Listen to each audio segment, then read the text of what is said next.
Forbidden love behind family lies. What happens when the person you were forced to hate is the only one you've ever truly loved? I'm about to tell you a story that will leave you breathless about sacrifice, deception, and the devastating cost of living a lie. This is the story of Daniel Cross and Lena Moore, step-siblings who spent 7 years pretending to despise each other to protect a family that was already falling apart. One winter night, trapped together in a mountain cabin, would shatter every carefully constructed wall between them and force them to confront a truth that could destroy everything they'd sacrificed to preserve. Stay with me until the very end of this journey, and if this story moves you, hit that like button and drop a comment telling me what city you're watching from. I love seeing how far these stories travel. The call came on a Tuesday, 3 weeks before Thanksgiving.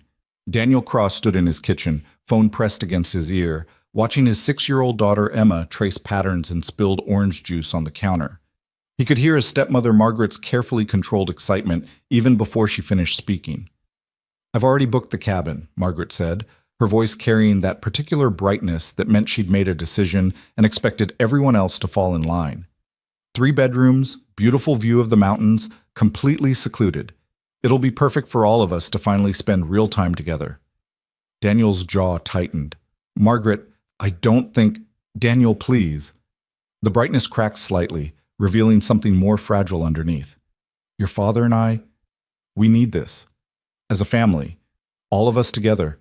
You, Emma, Lena, everyone." There it was. The reason this call felt like a trap closing around him. "Lena." "I have Emma," Daniel said, keeping his voice carefully neutral. "A remote cabin in winter might not be the best." "Emma will love it," Margaret interrupted. "There's sledding, the property has trails, and honestly, Daniel, when was the last time you took a real break? You work yourself to death at that garage."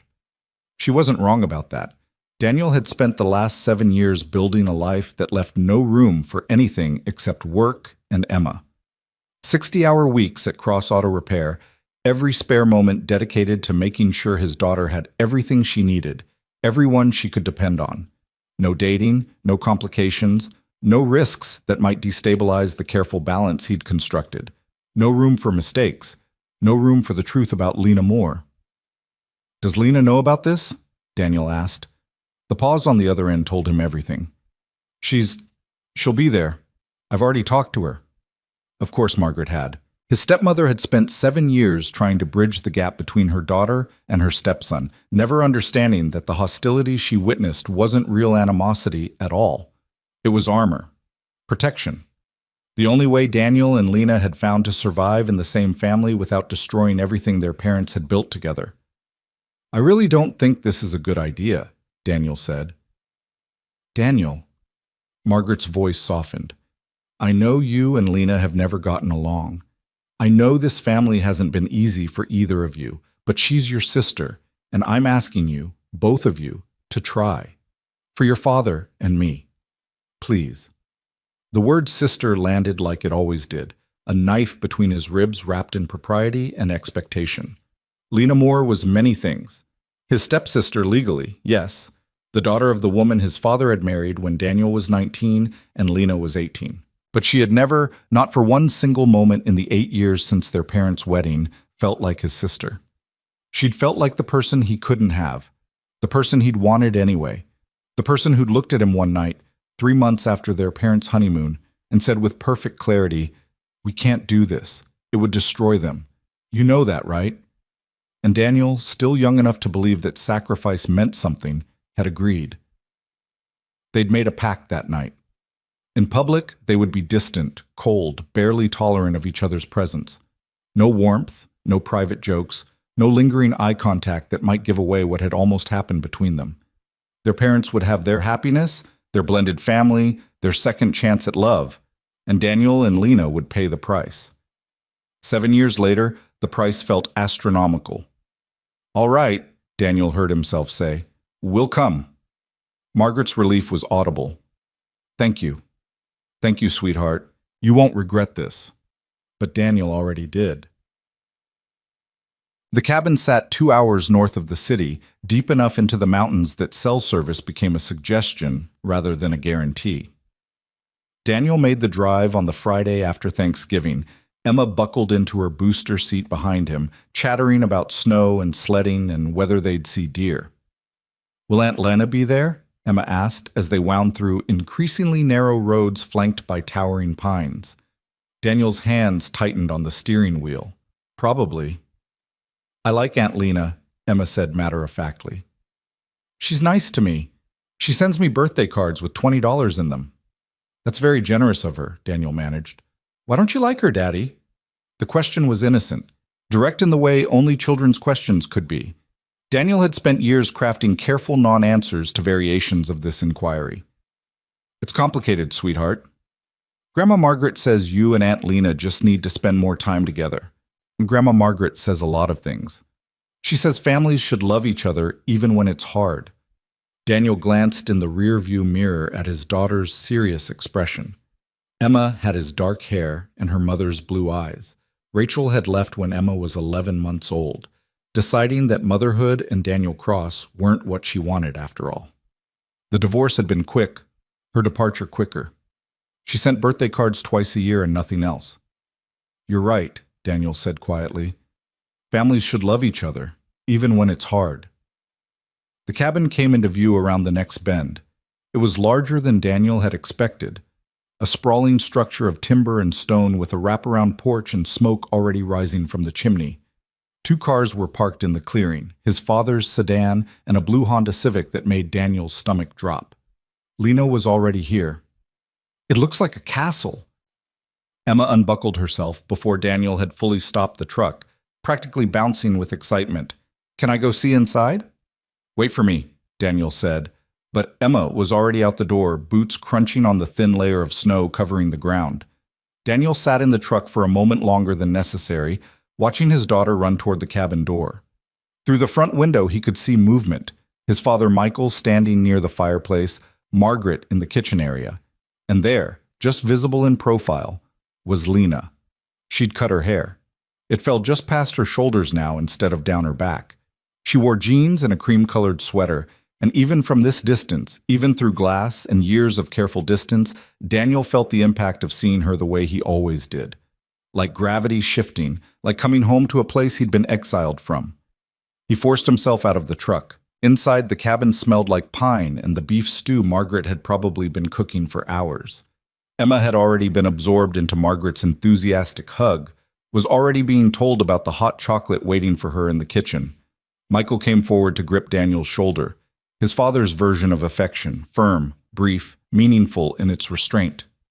"Good drive?" Michael asked. "Fine. Roads are clear.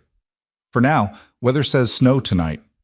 Lena stood near the fireplace, hands in her pockets, watching this exchange with an expression Daniel had seen 1,000 times before. Polite. Distant. Perfectly neutral. Their eyes met for exactly 2 seconds before she looked away. "Lena," Daniel said, because Margaret was watching, because this was the performance they'd perfected. "Daniel."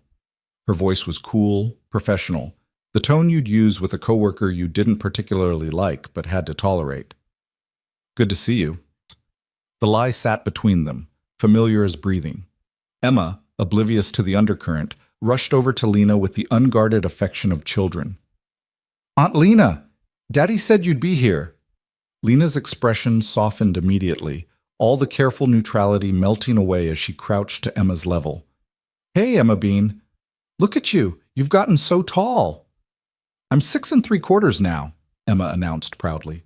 6 3/4 is very sophisticated. Lena smiled, and Daniel had to look away because that smile, genuine, warm, unguarded, was the version of Lena he only saw when she thought he wasn't watching. "Did you bring your sled?" "Daddy has it in the truck." "Well, we'll have to test out those hills tomorrow then, won't we?" Watching them together hurt in ways Daniel had never found words for. Lena was good with Emma, had been since the first time Margaret had brought her around when Emma was barely 2 years old. She sent birthday cards, remembered Christmas, asked questions about school and friends and things Emma cared about. She showed up for Emma in ways she could never show up for Daniel, and he was grateful for it even as it carved something hollow in his chest. This was what they'd sacrificed, not just their own possibility, But moments like this, moments where they could exist in the same space without armor, without performance, without the constant weight of pretending. "Let me show you the rooms," Margaret said, herding everyone toward the hallway. "We've got 3 bedrooms. Michael and I are in the master, of course. Lena, you're in the room on the left. Daniel, you and Emma can have the room on the right." The cabin's layout became clear as they explored. The master bedroom sat at one end of the hall, spacious with its own bathroom. The 2 remaining bedrooms flanked the other end, smaller but comfortable, each with a single queen bed. Between them sat a shared bathroom. Daniel stood in the doorway of the room he'd share with Emma, watching his daughter immediately claim the side of the bed nearest the window. The walls were pine, the furniture simple but well made. Through the window, he could see the forest stretching endlessly, already fading into early winter darkness despite the afternoon hour. Across the hall, Lena was unpacking her bag with precise, efficient movements. She'd always been like that, methodical, organized, every action deliberate. Daniel had watched her move through the world this way for years, had memorized the patterns of her existence from a careful distance. She glanced up, caught him watching. Her hand stilled on the sweater she was folding. Neither of them spoke. Emma's voice broke the moment. "Daddy, can I have hot chocolate now?" "Yeah, sweetheart. Come on." Dinner that first night was exactly the kind of forced family bonding Margaret had clearly envisioned. The dining table sat near the massive stone fireplace, close enough that the flames cast dancing shadows across the walls. Margaret had made enough food for twice their number: stew, fresh bread, roasted vegetables, apple pie for dessert. Daniel sat across from Lena, a seating arrangement that felt both accidental and inevitable. Emma sat between Daniel and Margaret, chattering about school and her friend Sophia and the upcoming winter concert where she'd be singing Jingle Bells as part of the first-grade chorus. "You should come," Emma said, looking at Lena with open hopefulness. "It's next Friday at 7. Lena's fork paused halfway to her mouth. I'm not sure I can make it next Friday, Emma Bean. I have a work thing." "What kind of work thing?" Emma asked with the relentless curiosity of 6-year-olds.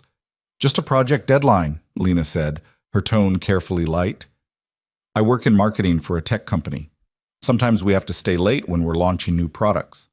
"That sounds boring," Emma declared. "Emma," Daniel said quietly, "that's not polite." "No, she's right," Lena said, and there was something almost amused in her expression. "It is boring sometimes, but it pays the bills." "Daddy works on cars," Emma announced, as if this was news. "He can fix anything." "Can he now?" Lena's eyes flicked to Daniel, held for a moment longer than was safe. "He fixed Mr. Patterson's truck when it wouldn't start," Emma continued, "and he built me a bookshelf for my room that looks like a dollhouse." "Your dad is very talented," Lena said, and the words were aimed at Emma, but felt like they carried weight meant for Daniel alone. Michael, who'd been quietly eating, spoke up. "Daniel's always been good with his hands. Takes after his grandfather. The man could rebuild an engine blindfolded." "Not blindfolded," Daniel said, "but close." Margaret smiled. "It's wonderful, really, how you've built that business from nothing. Your grandfather would be so proud." The business. Cross Auto Repair. Daniel had inherited it when his grandfather died 5 years ago, a struggling garage with more debt than customers. He'd spent every waking hour since then turning it around, building a reputation for honest work and fair prices, slowly transforming it into something stable enough to support Emma and himself. It was also the perfect excuse for why he was never available for family gatherings, why he couldn't make holidays or weekend trips, why he lived an hour away instead of closer. It was the infrastructure of distance he'd built to survive loving Lena from afar. "Thank you," Daniel said to Margaret. "I'm trying." "You're doing more than trying," Lena said quietly, and when Daniel looked up, her expression was unguarded in a way that made his chest tighten. "You're raising a beautiful kid and running a business. That's not nothing, Daniel." The use of his name, spoken directly to him without the usual cool detachment, sent something dangerous through the air between them. Michael and Margaret didn't seem to notice, but Daniel felt it like a shift in atmospheric pressure before a storm. "Well," Margaret said brightly, standing to clear plates, "I'm just so happy we're all here together. It's been too long." Let me help, Lena said immediately, gathering dishes. Daniel stood as well. I'll get Emma ready for bed. It's only 7:30, Emma protested. 7:45, Daniel corrected, and you were up early. Come on, teeth and pajamas. Emma grumbled but complied, and Daniel escaped the dining room before the weight of Lena's presence across from him became more than he could carry with a neutral expression. Later, after Emma had been read 2 stories and tucked in with her worn stuffed rabbit, Daniel stood in the shared bathroom brushing his teeth and trying not to think about the fact that Lena was probably doing the same thing 30 feet away through 2 closed doors. He failed. The cabin had settled into quiet. Through the walls, he could hear the low murmur of his father and Margaret talking in the master bedroom. The fireplace crackled in the main room. Outside, wind had picked up, rattling the windows with the promise of the snow Michael had mentioned. Daniel finished in the bathroom, checked once more that Emma was sleeping peacefully, and then stood in the hallway uncertain where to go. The bedroom felt too confined, the main room too exposed.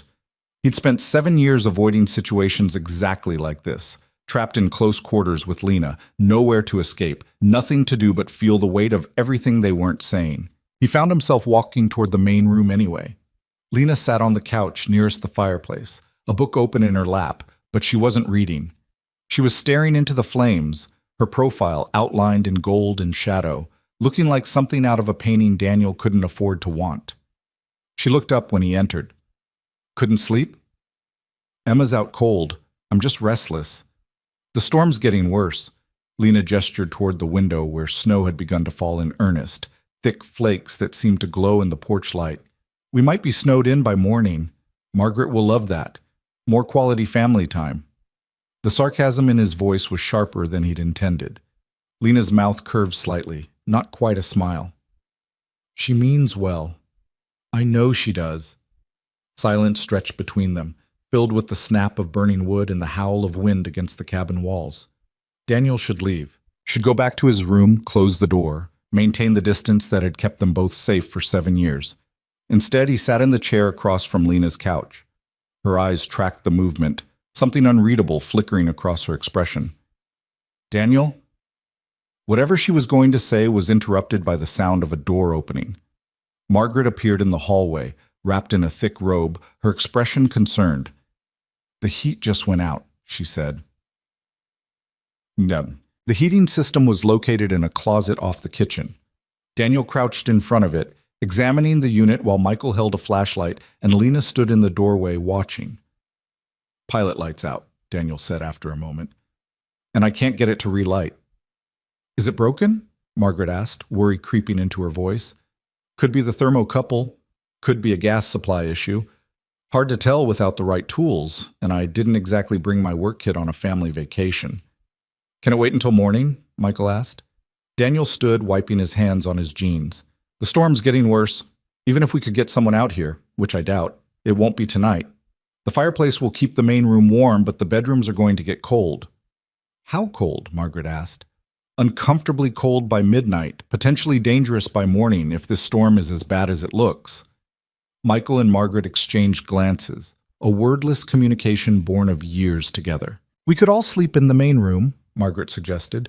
Bring out blankets, make pallets by the fireplace. Emma would love that, Daniel said, but there's not really enough space for 5 people comfortably. The master bedroom has its own fireplace, Michael said slowly. Margaret and I will be fine. Emma can sleep between you and Lena on the couch. It pulls out into a bed. The suggestion landed like a grenade. Daniel's immediate instinct was to refuse, to find any alternative, to maintain the careful distance that made existing in the same family as Lena more survivable. But Emma was 6 years old and the temperature was already dropping. His comfort, or Lena's, couldn't be the priority. That works, Daniel said, keeping his voice level. Lena? Margaret looked at her daughter with maternal concern. Lena's expression was perfectly controlled, but Daniel knew her well enough to see the tension in her shoulders. Of course. Whatever keeps Emma warm. It's settled then, Margaret said, relief clear in her voice. Let me get extra blankets. 20 minutes later, the pull-out couch had been transformed into a bed. Emma, roused from sleep and told about the special camping adventure in the main room, was delighted. She claimed the middle position immediately, snuggling under the pile of quilts Margaret had provided. "This is like a sleepover," Emma declared, her earlier drowsiness forgotten in the excitement of something different. "A very cold sleepover," Lena said, but she was smiling as she helped tuck blankets around Emma's small form. Daniel stood at the edge of the makeshift bed, looking at the configuration with something like dread. Emma in the middle was non-negotiable. She needed to be warmest, safest, protected on both sides, which meant Daniel and Lena would flank her, separated by 30 pounds of 6-year-old and nothing else. Closer than they'd been in 7 years. "Daddy, come on," Emma said, patting the space beside her. "I'm cold." Daniel climbed under the blankets. Emma immediately pressed against his side, her body heat negligible, but her presence grounding. Across the narrow bed, Lena settled into her own space, careful to maintain distance even as Emma's sprawled sleeping position would inevitably push them all closer together as the night wore on. Margaret and Michael made one more pass through the main room, ensuring the fire was stoked, the windows were secured against the storm, and everyone had enough blankets. "Good night," Margaret said, pausing to kiss Emma's forehead. "Sleep well, all of you." "Night, Grandma," Emma murmured, already half asleep again. Then Michael turned off the lights, and the cabin fell into darkness broken only by firelight. Emma was asleep within minutes, her breathing evening out into the soft rhythm of childhood slumber. Daniel lay rigid on his side, staring at the ceiling, acutely aware of every sound, every shift of the bed, every breath Lena took on the other side of his daughter. The storm hammered against the windows. The fire crackled and popped. And in the darkness, with Emma sleeping between them like both a shield and a reminder of everything at stake, Daniel felt 7 years of careful distance dissolving with each passing minute. "Daniel?" Lena's voice was so quiet he almost missed it under the sound of the storm. "Yeah? Are you awake?" It was such an absurd question that he almost laughed. "Yeah." Silence. Then, "This is ridiculous, isn't it?" "What is?" "All of it. The pretending, the distance, the fact that we're lying here in the same bed and can't even look at each other because of a decision we made when we were barely adults." Daniel's heart hammered against his ribs. "Lena, I know we agreed. I know why we did it. I just—" She paused, and in the firelight, he could see her turn her head toward him, though Emma's sleeping form blocked most of his view. "Do you ever regret it?" The question was dangerous. Honest answers were weapons that could detonate everything they'd built to protect their parents' happiness. But lying here in the dark, with the storm sealing them inside this cabin and 7 years of pretending pressing down on him like physical weight, Daniel found he didn't have the energy for anything but truth. "Every single day," he said quietly. He heard her breath catch. "Me too." Emma shifted between them, one small arm flinging out to rest across Daniel's chest, her face turning toward Lena. Even in sleep, she was building bridges neither of them could cross while awake. "She's amazing," Lena said, looking down at Emma with an expression Daniel couldn't fully read. "You've done such a good job with her, Daniel. Alone. That can't have been easy." "It hasn't been. But she's worth it." "I know. I can see that." Lena's hand, almost of its own accord, smoothed a strand of hair back from Emma's forehead. The gesture was tender, maternal, and it did something to Daniel's chest that felt like breaking. Do you ever wish things had been different? That Rachel had stayed, that you'd had the family you planned?" Daniel thought about his ex-wife, the woman who'd looked at him 3 months after Emma's birth and said she'd made a mistake, that she didn't love him enough, didn't want motherhood enough, didn't want the life they'd stumbled into together. "No," he said honestly. "Rachel leaving was hard, but I don't think we would have worked long-term anyway. We were too young, too unprepared. She did me a favor by being honest about what she wanted." "Which was?" "Not me, not Emma, not the life of a mechanic's wife in a small town." He paused. "She sends birthday cards twice a year. That's the extent of her involvement." "I'm sorry, don't be."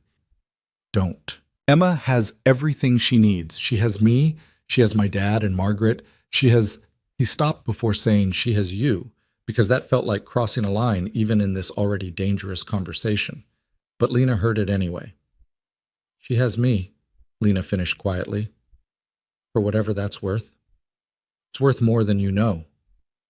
Another silence, this one heavy with things neither of them knew how to say. Outside, the storm had intensified, snow battering the windows with enough force that Daniel wondered if they'd be able to leave in the morning, even if they wanted to. "Can I ask you something?" Lena's voice was barely above a whisper. "Yeah." If things were different, if we weren't who we are to each other legally, if our parents hadn't gotten married, if we just met as strangers somewhere, do you think... She trailed off, but Daniel knew what she was asking. He'd asked himself the same question 1,000 times over 7 years. "Yes," he said simply. "I do." He felt rather than saw the impact of that word land. Lena went very still, her breathing shallow enough that he could barely hear it over the fire and the storm. "I was 19 when I first saw you," Daniel said, the words coming despite every instinct telling him to stop. "My dad had been dating Margaret for about 3 months, and he invited me over for dinner to meet her officially. You walked into that restaurant wearing a blue dress, and I remember thinking I'd never seen anyone more beautiful in my life. Daniel, I know we can't, but you asked what I thought, and that's the truth. Even before I knew who you were, before I knew you were going to be my stepsister, I looked at you and thought, this person could change everything." "And then I did," Lena said, her voice rough. "Just not the way either of us wanted." "No, not the way we wanted." Emma made a small sound in her sleep, shifting closer to Lena, and Daniel watched as Lena's arm came around his daughter instinctively, protectively. The sight of it, Lena holding Emma like she belonged there, like this family configuration was anything other than an impossible fiction, hurt more than Daniel had words for. "I wanted kids," Lena said suddenly. "Did you know that? Before everything got so complicated, I wanted to be a mother someday, have a family, the whole thing. And now? Now I'm 31 and single, and I've convinced myself that work is enough, that being Aunt Lena is enough." Her voice cracked slightly. "But it's not, Daniel. It's never been enough." Daniel closed his eyes against the ache in her words. "What do you want me to say?" "I don't know. I don't even know why I'm telling you this. Maybe it's the storm, or the dark, or the fact that we're lying in the same bed for the first time in 7 years, and it feels like the universe is laughing at us." She paused. "Or maybe I'm just tired of pretending that I'm okay with how things are." "Are you saying you want to stop pretending?" The question hung in the darkness between them, enormous and terrifying and possibly the most dangerous thing either of them had said in years. "I don't know what I'm saying," Lena admitted. "I just know that I've spent 7 years being cold to you in public, and professional and distant, and every single time I do it, it feels like dying a little. And tonight, lying here with your daughter between us, I can't keep acting like I don't..."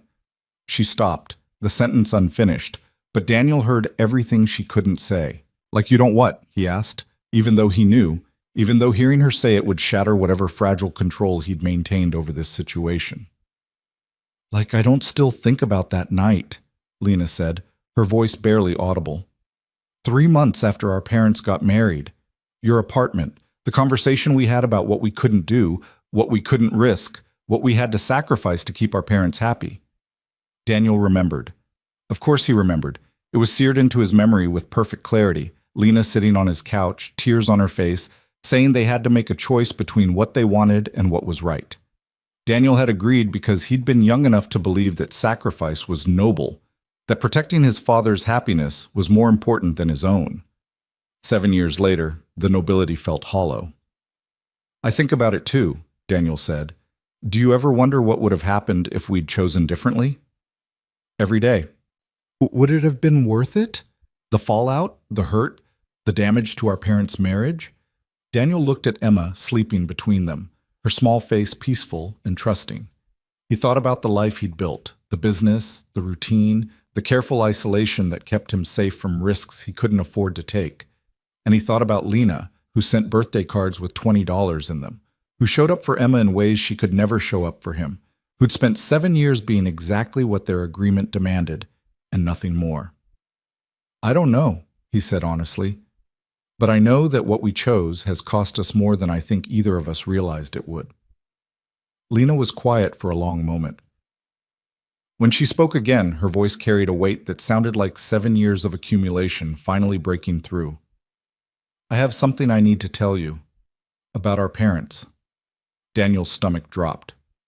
What about them? They're separating, Daniel. Your dad told my mom last month. They're waiting until after the holidays to make it official, but it's happening. The words hit him like a physical blow. What? They've been struggling for a while, apparently. Different priorities, different life goals. Your dad wants to travel, retire early. My mom wants to stay rooted, keep working. They've been growing apart for the last 2 years, and they finally admitted it's not working.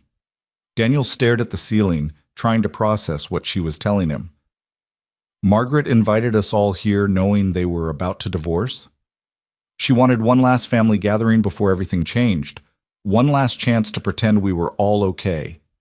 Lena's laugh was bitter. Ironic, isn't it? We spent 7 years protecting a marriage that was already dying. The revelation reordered everything. 7 years of careful distance, of pretending, of sacrificing what they'd wanted for a stability that had never actually existed. 7 years of lying to themselves about what they were protecting. When were you going to tell me? Daniel asked. I don't know. Maybe I wasn't going to. Maybe I was just going to let you find out with everyone else. She paused.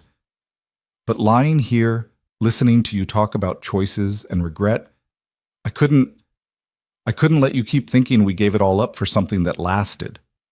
Daniel felt something enormous shifting in his chest, years of careful justification crumbling under the weight of this new information. So it was for nothing. Not nothing. Your dad had 7 years of trying. My mom had 7 years of hope. But yeah, Daniel, we gave up 7 years of our own lives for a marriage that was going to end anyway. Emma stirred between them, her small hand reaching out in sleep to grasp Lena's sleeve. Neither of them moved, both frozen by the child between them and the truth that was finally, impossibly, being spoken aloud. I don't know what to do with this, Daniel said finally. Me either. The fire had burned down to embers, the room cooling despite the pile of blankets. Outside, the storm showed no signs of stopping.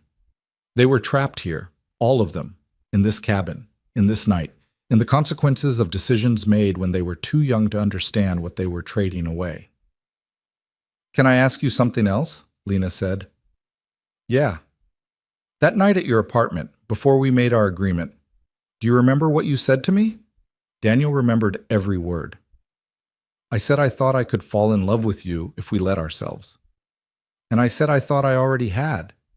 Lena's voice broke slightly. And then we agreed to never talk about it again. Lena, I never stopped, she said, the words tumbling out fast and desperate like they'd been held back too long. I never stopped, Daniel. 7 years of being cold to you, 7 years of building a separate life, 7 years of dating other people and pretending I was moving on, and I never stopped. Not for one single day. Daniel couldn't breathe, couldn't think, couldn't do anything but lie there in the darkness with Emma sleeping between them and the truth finally, devastatingly, completely exposed. I've been in love with you for 8 years, Lena continued, and I've spent 7 of them pretending I wasn't, and I can't do it anymore, Daniel. I can't spend one more family gathering being cold to you. I can't send one more birthday card to Emma and pretend it doesn't kill me that I can't be more to her. I can't watch you build this life without me and act like it's fine. It's not fine, Daniel said roughly. It's never been fine.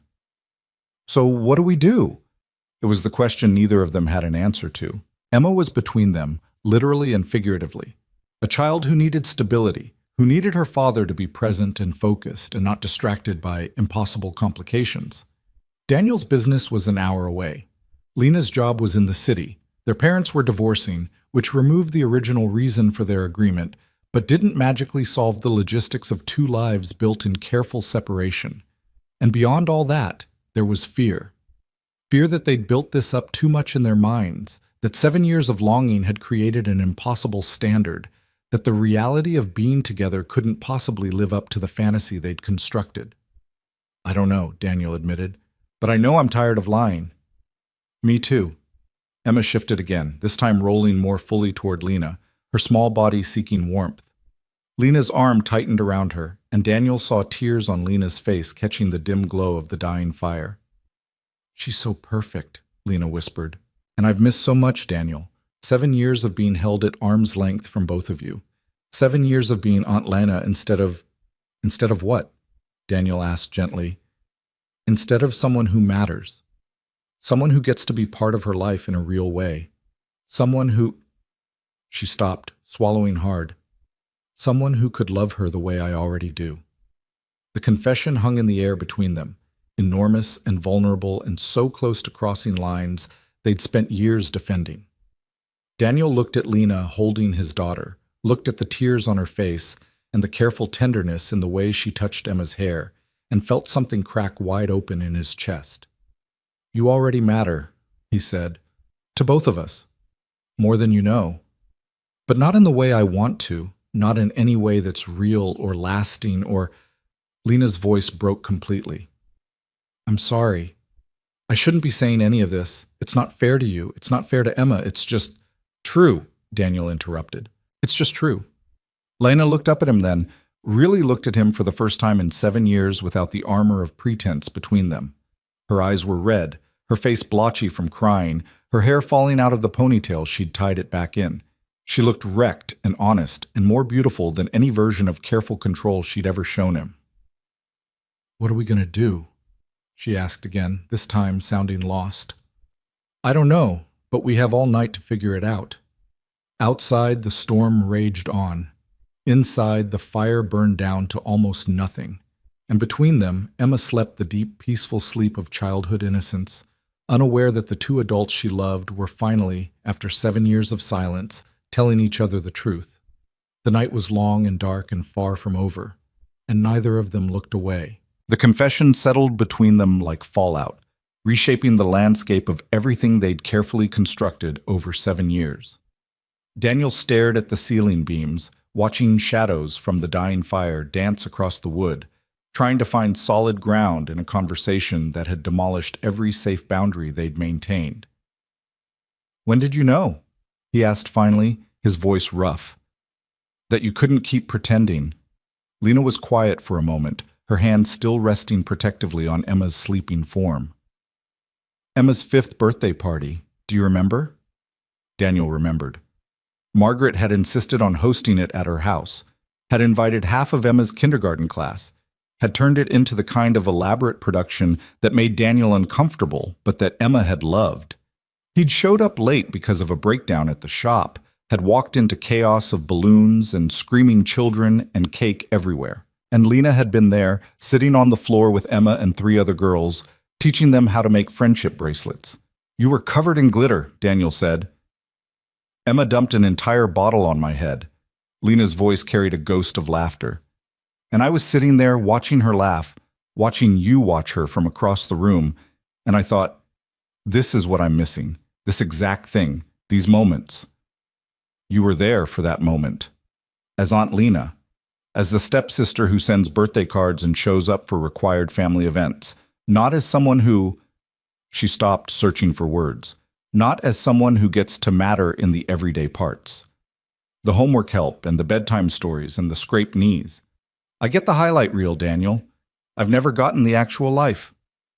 Emma shifted between them, her small face scrunching up briefly before relaxing back into sleep. Both of them froze, waiting to see if she'd wake, but her breathing evened out again within seconds.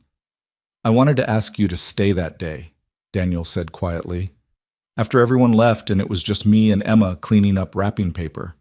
I wanted to ask if you'd help us, if you'd stay for dinner, if you'd be part of the ordinary moments instead of just the special ones." "Why didn't you?" "Because I didn't know how to ask for that without asking for everything else I couldn't have." Lena made a sound that might have been a laugh or a sob. "We're idiots, you know that? We've wasted 7 years being careful when we both wanted the same thing. We were trying to do the right thing." "For who? Not for us, and apparently not for our parents either, since they're splitting up anyway." The bitterness in her voice was sharp enough to cut. "We sacrificed 7 years for a marriage that was already broken. How is that the right thing?" Daniel didn't have an answer. The justification that had sustained him through 7 years of distance felt hollow now, exposed as the flimsy rationalization it had always been. They'd been 19 and 18, scared of hurting their parents, convinced that their own happiness mattered less than maintaining family peace. They'd been wrong. "My mom told me 3 weeks ago," Lena said. "We were having coffee and she just came out with it. Said she and your dad had grown apart, that they wanted different things, that staying together felt like lying to each other." Lena's voice dropped lower. "And all I could think was, we lied to ourselves for them. We gave up everything for them, and they couldn't even make it work." "Does she know?" Daniel asked. "About us? About what we gave up?" "No, how could she? We've been so convincing that I think she genuinely believes we can't stand each other." Lena paused. "Actually, she apologized to me about it at that same coffee. Said she was sorry she'd brought me into a family situation where her daughter and stepson couldn't get along. Said she felt like she'd failed us both by not somehow making us friends." The irony was so sharp it hurt. "What did you say?" "I told her it wasn't her fault, that some people just don't mesh." Lena's hand moved unconsciously over Emma's hair, the gesture so tender it made Daniel's chest ache. "I've gotten very good at lying to my mother about how I feel about you. I've gotten good at lying to everyone." "Is that what you tell yourself at night, that you're protecting people by lying?" The question had edges. Daniel recognized the anger underneath it, the frustration of 7 years finally finding voice. "I tell myself I'm keeping Emma's life stable, that I'm being the parent she needs instead of the mess I'd be if I let myself feel everything I've been pushing down." "And how's that working out for you?" "It's not," Daniel admitted. "It's never worked, but I didn't know what else to do." The fire had nearly died completely, only a few glowing embers remaining.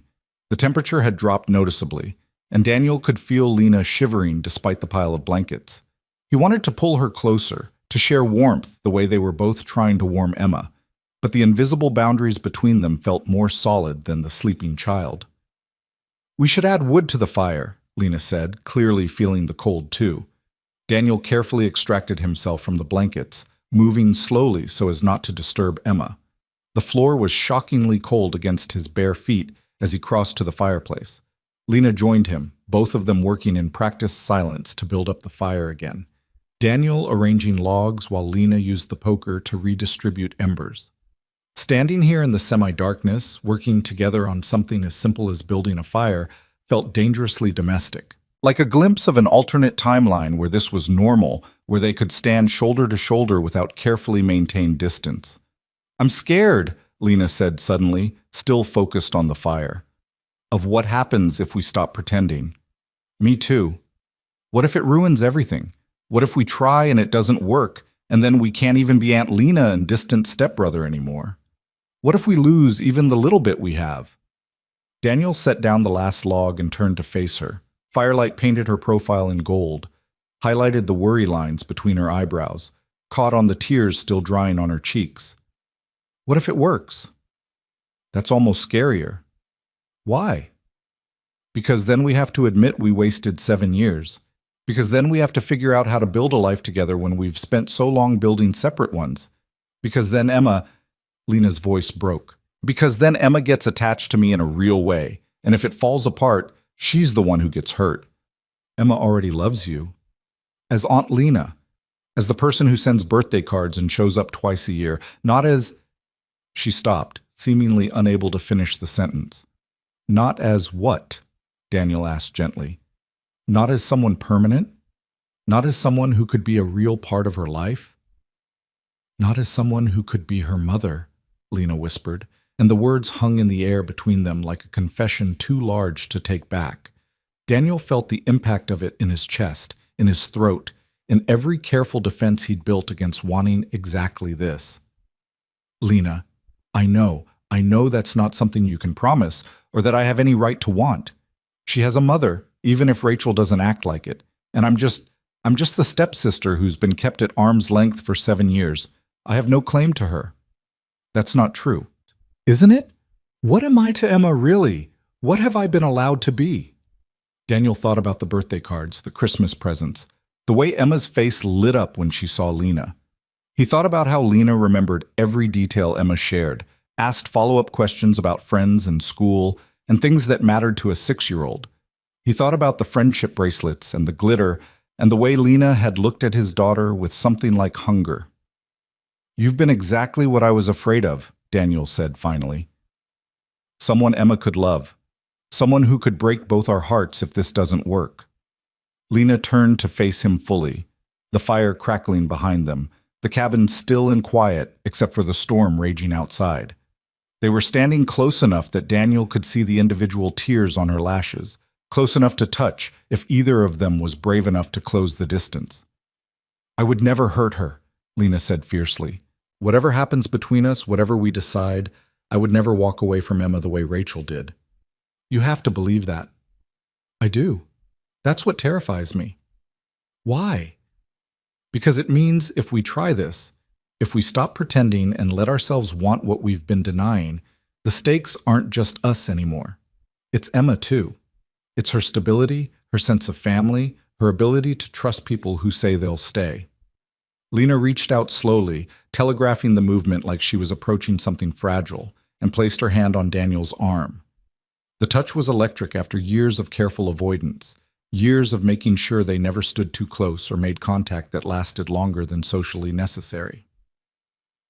"Then we don't fail," Lena said simply. "We figure it out. We make it work.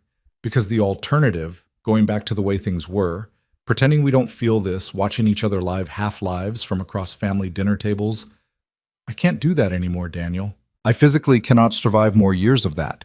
"What are you saying?" "I'm saying that when we leave this cabin, when the storm clears and real life comes back, we make a choice. A different choice than the one we made 7 years ago."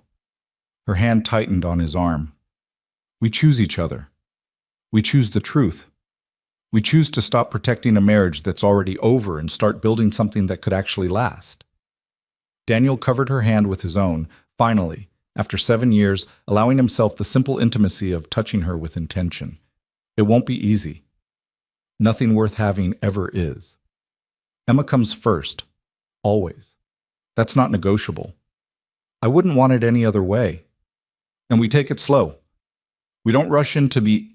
Daniel gestured vaguely at the space between them. "We figure out what this is before we disrupt her entire life." "Agreed. And if it doesn't work, if we try and realize we've built this up too much in our heads, we're honest about it. We don't drag it out and make it worse."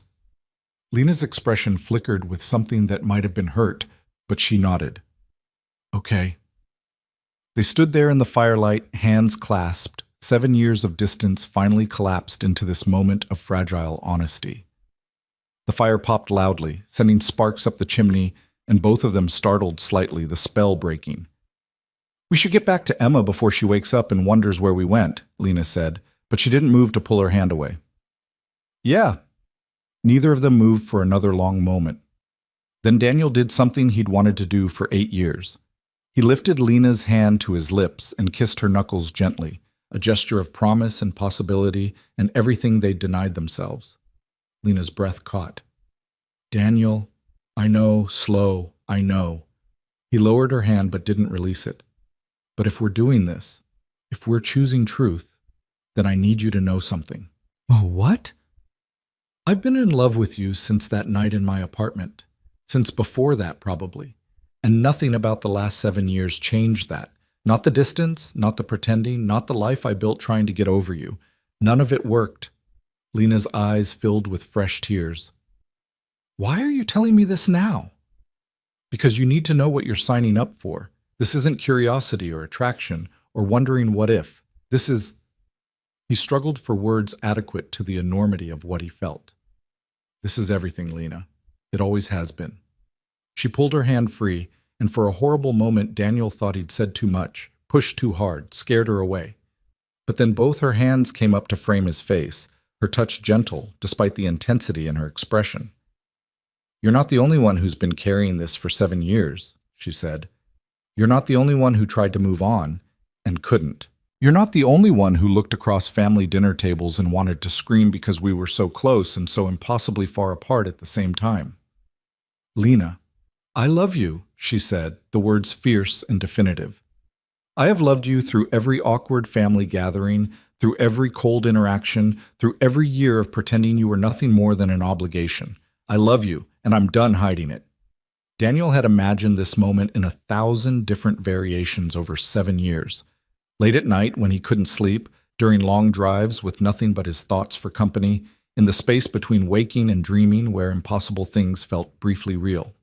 But none of his imagining had prepared him for the actual weight of hearing Lena say those words, for the way they seemed to rearrange his entire internal landscape. "We're really doing this," he said, half question, half statement of fact. "We're really doing this." "Our parents are going to lose their minds," Lena laughed, the sound watery but genuine. "They're getting divorced. I don't think they get to have opinions about our lives anymore." "Fair point. Besides, we're adults. We're allowed to make our own choices, even if those choices are complicated." "Complicated is an understatement." "Maybe, but Daniel—" She paused, her thumbs brushing across his cheekbones in a gesture so tender it hurt. "I would rather have complicated with you than easy with anyone else." Before Daniel could respond, before he could process the enormity of what they were agreeing to, Emma's voice cut through the moment. "Daddy?" They sprang apart like teenagers caught by parents, both turning toward the pull-out bed where Emma was sitting up, rubbing her eyes and looking confused by the darkness and the unfamiliar surroundings. "Hey, sweetheart." Daniel crossed to her quickly, settling onto the edge of the bed. "You okay?" "I'm cold, and I had a weird dream." Emma's eyes found Lena standing by the fireplace. "Why are you guys over there?" "We were adding wood to the fire," Lena said, her voice remarkably steady given the conversation they'd just been having. "The room got chilly." Emma considered this, then held out her arms toward Lena. "Can you come back? I was warmer when you were here." Something in Lena's expression crumbled at the simple request. She looked at Daniel, a question in her eyes, and he nodded. Whatever else they needed to figure out, whatever complications lay ahead, denying Emma warmth and comfort wasn't an option.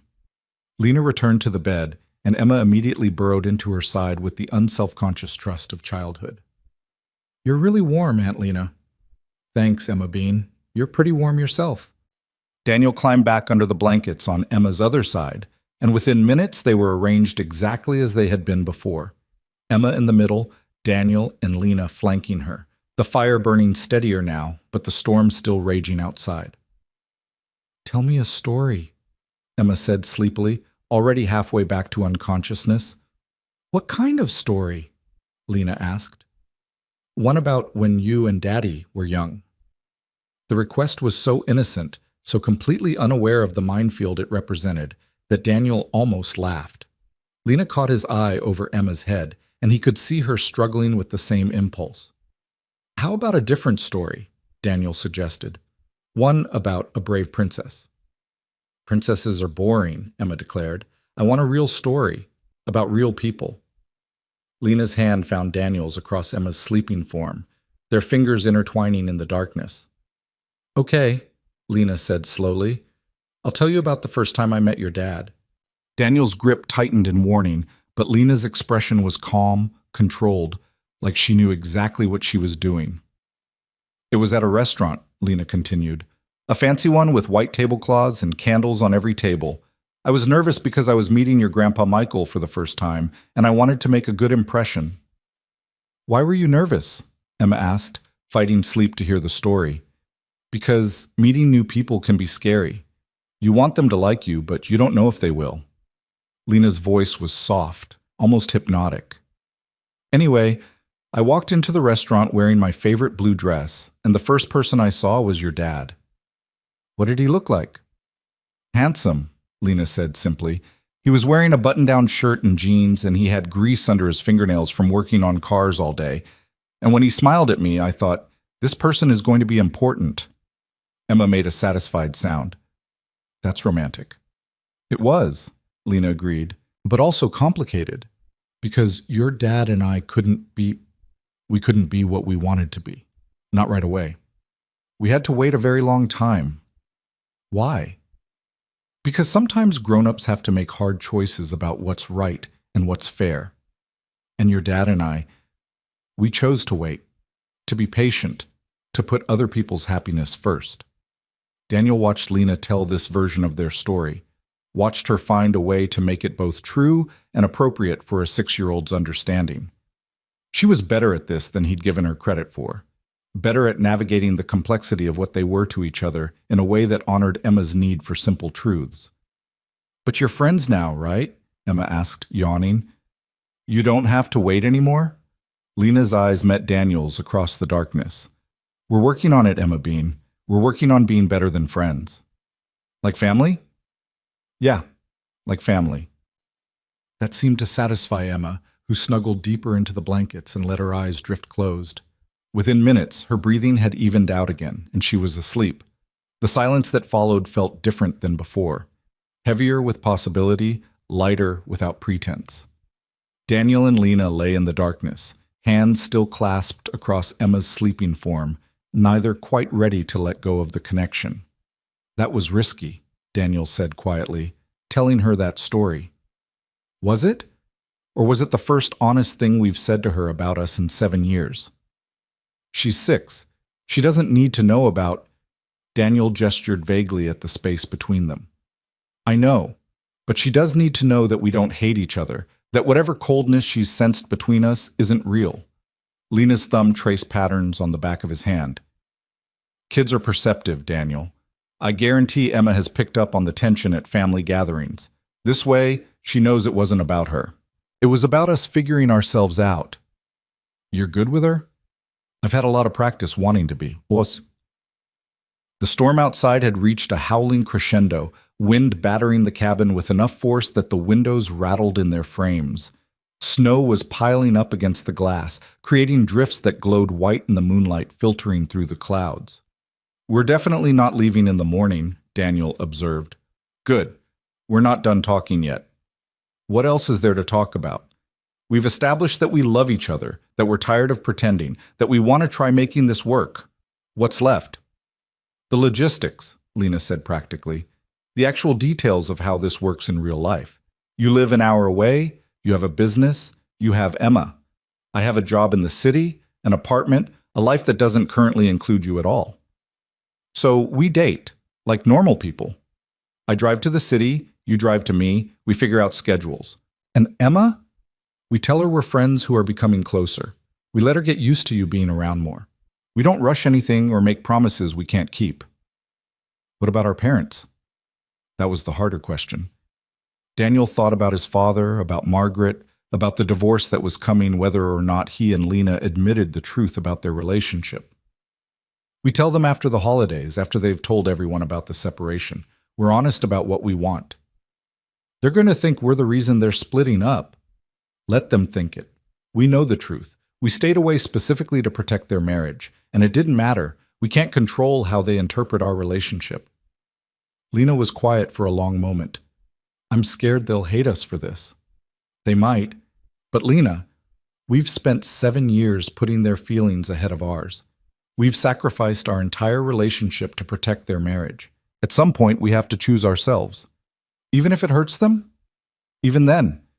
Because we can't save their marriage by destroying ourselves. We've already tried that, and look where it got us." The fire crackled softly, casting dancing shadows across the ceiling. Emma shifted between them, one small hand reaching out in sleep to grasp Daniel's shirt, anchoring herself to him the way she always did. It was her tell that she was deep asleep, completely relaxed, trusting that she was safe. "Tell me about Rachel," Lena said suddenly. Daniel hadn't expected that question. "What about her?" "Everything. What she was like, why it didn't work, how you handled it when she left." "Why do you want to know?" "Because she's Emma's mother. Because that's part of who you are, part of the life you built while we were pretending. Because if we're doing this for real, I need to understand all of it." Daniel sighed, trying to organize thoughts about a woman he'd worked hard not to think about for the last 5 years. "I met Rachel at a bar. I was 23, she was 22, and we were both kind of lost. She was pretty and funny, and I was lonely and tired of being alone. We dated for 6 months, and I thought I loved her." "Did you?" "I thought I did. But looking back, I think I loved the idea of her more than the actual person. I loved the distraction she provided from thinking about you. I loved the normalcy of having a girlfriend who didn't come with impossible complications. And then she got pregnant. And then she got pregnant. It wasn't planned, obviously. We'd been careful, but nothing's foolproof. When she told me, I did what I thought was the right thing. I proposed. We got married at the courthouse with my dad and Margaret as witnesses. Lena's hand tightened in his. Was I invited? No. We kept it small specifically so we wouldn't have to… Daniel stopped. So I wouldn't have to watch you watch me marry someone else. That was probably wise. Rachel tried. For the first few months after Emma was born, she really tried. But I think she realized pretty quickly that she'd made a mistake, that she didn't want to be a wife or a mother, that she'd gotten caught up in the moment and made choices she couldn't sustain. What happened? She left, walked out when Emma was 11 months old, said she needed to find herself, that she'd suffocate if she stayed. I was furious at first, then devastated, then resigned. Daniel looked down at Emma sleeping peacefully between them. But ultimately, I think she did us both a favor.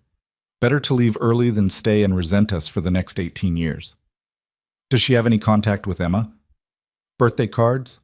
Sometimes Christmas? She sends money occasionally, but she's never asked for visitation, never tried to be part of Emma's actual life. Daniel paused. I used to be angry about that. Now I think Emma's better off. She has me, she has my dad and Margaret, she has stability and love and everything she needs. Rachel would just complicate that. And now she'd have me too, Lena said softly. If you let her. If you want that, if this works out the way we're hoping it will. I want that, Lena said with such fierce certainty that Daniel's chest tightened. I've wanted that since the first time I met her at that birthday party 3 years ago. I've wanted to be part of her life in a real way, not just the aunt who shows up twice a year. You're already part of her life, Lena. She loves you. But I want more. I want school pickups and homework help and bedtime stories. I want to know her friends' names and her favorite foods and what she's afraid of. I want to be someone she counts on, someone she knows will always be there. Daniel pulled their joined hands up to press against his chest, letting Lena feel the hammering of his heart. That's what I'm offering. That's what this is, if we make it work. Not just you and me figuring out a relationship, but building an actual family, the three of us. What if I mess it up? What if I'm terrible at it? You won't be. I've watched you with her, Lena. You're already better at this than you think. Tears slipped down Lena's face, catching the firelight. I'm terrified I'm going to wake up tomorrow, and this will all feel like a mistake. That we'll go back to the cabin in daylight and remember all the reasons we made our original agreement. We won't. How can you be so sure? Because I've spent 7 years waiting to have this conversation with you. 7 years building toward this moment. And now that we're here, now that we've finally said everything we've been holding back, there's no going backwards, even if we wanted to.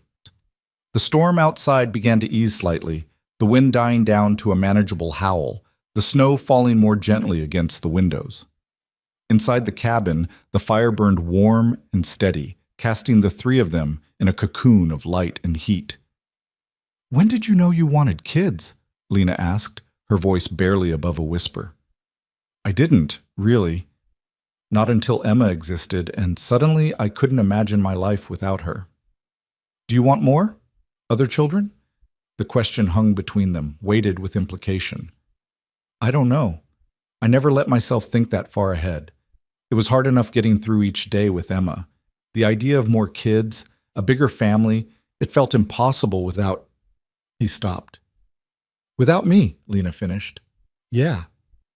I want kids, Lena said. I've always wanted them. But I told myself it was never going to happen because the only person I could imagine having them with was you, and that wasn't an option. It is now. Is it really? Or are we getting caught up in the moment and finally admitting feelings we've suppressed for years without thinking through what any of this actually means? Daniel turned on his side, careful not to disturb Emma, so he could see Lena's face more clearly. What are you asking? I'm asking if you're sure. If this is really what you want, or if you're just lonely and I'm convenient because I'm already here, already part of the family, already someone Emma knows. Lena? Because I need to know, Daniel. I need to know this is real before I let myself believe it, before I start planning a future that might not exist. Daniel reached across Emma to cup Lena's face, his palm warm against her cheek. Listen to me. I have been in love with you for 8 years. Through a marriage that didn't work, through raising a child alone, through building a business and a life that was supposed to help me get over you. None of it worked. None of it touched what I feel for you. But I'm not done. You are not convenient. You are not second choice. You are not the easy option because Rachel left and I'm lonely. You are the person I have wanted every single day for nearly a decade. You are the person I think about when Emma does something amazing and I wish I had someone to share it with. You are the person I compare everyone else to and find them lacking. Lena's eyes were streaming now, her breath coming in shaky gasps. You can't just say things like that. Why not? It's true. Because it makes me hope. And hope is dangerous when we've spent so long protecting ourselves from it. Daniel leaned closer, his forehead nearly touching Lena's across the small space Emma's sleeping form created. Then be dangerous with me. Stop protecting yourself. Stop assuming this won't work before we've even tried. What if we hurt each other? We probably will. People who love each other usually do, eventually. But Lena, I would rather hurt with you than be safe without you. She closed her eyes, fresh tears escaping to trail down her temples. I'm so tired of being careful. Then stop. Be reckless. Choose this even though it's scary. I already did. The moment I told you I loved you, I chose this. Then trust it. Trust us. Lena opened her eyes, and in the firelight they looked almost gold, fierce, and vulnerable at once. Okay. Okay? Okay. I'm trusting this. I'm trusting us. I'm choosing to believe that 7 years of waiting wasn't for nothing. Daniel felt something enormous shift in his chest, some final defense crumbling under the weight of her words. Come here. I can't. Emma's between us. Then I'll come to you. He shifted carefully, maneuvering around Emma's sleeping form until he was close enough to pull Lena into his arms properly.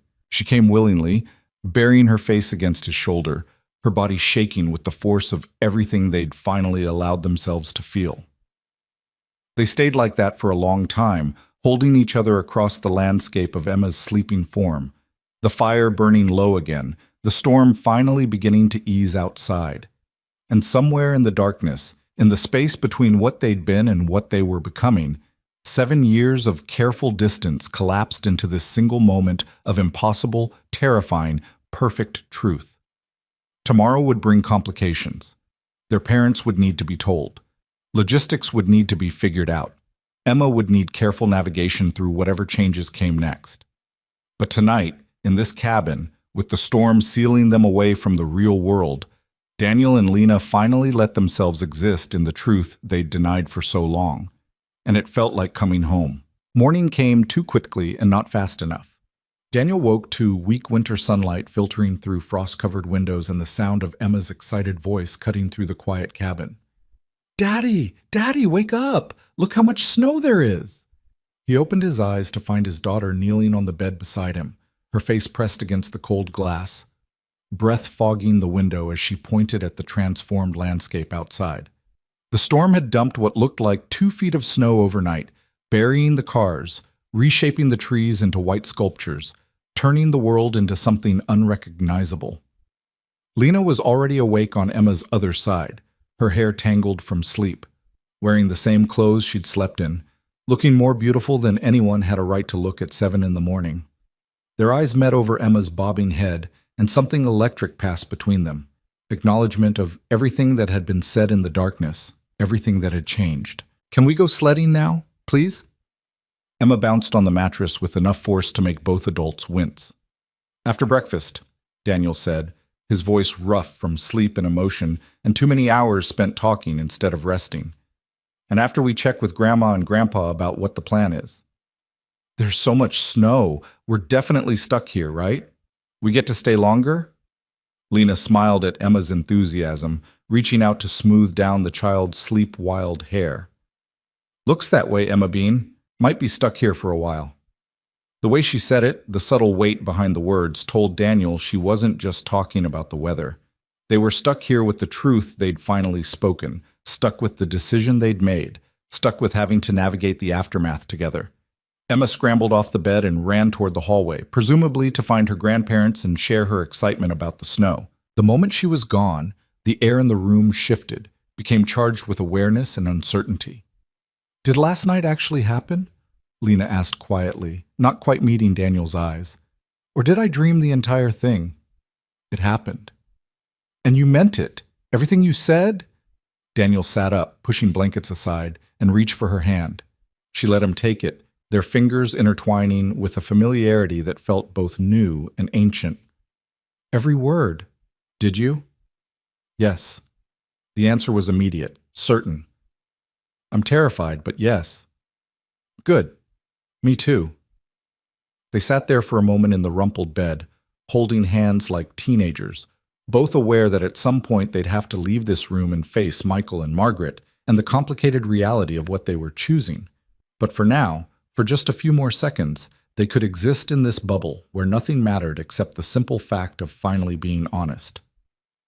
"We should talk about how we handle today," Lena said, ever practical. "Your dad and my mom are going to notice if we suddenly stop being cold to each other. So we don't stop. Not yet. Not until we've figured out how to tell them.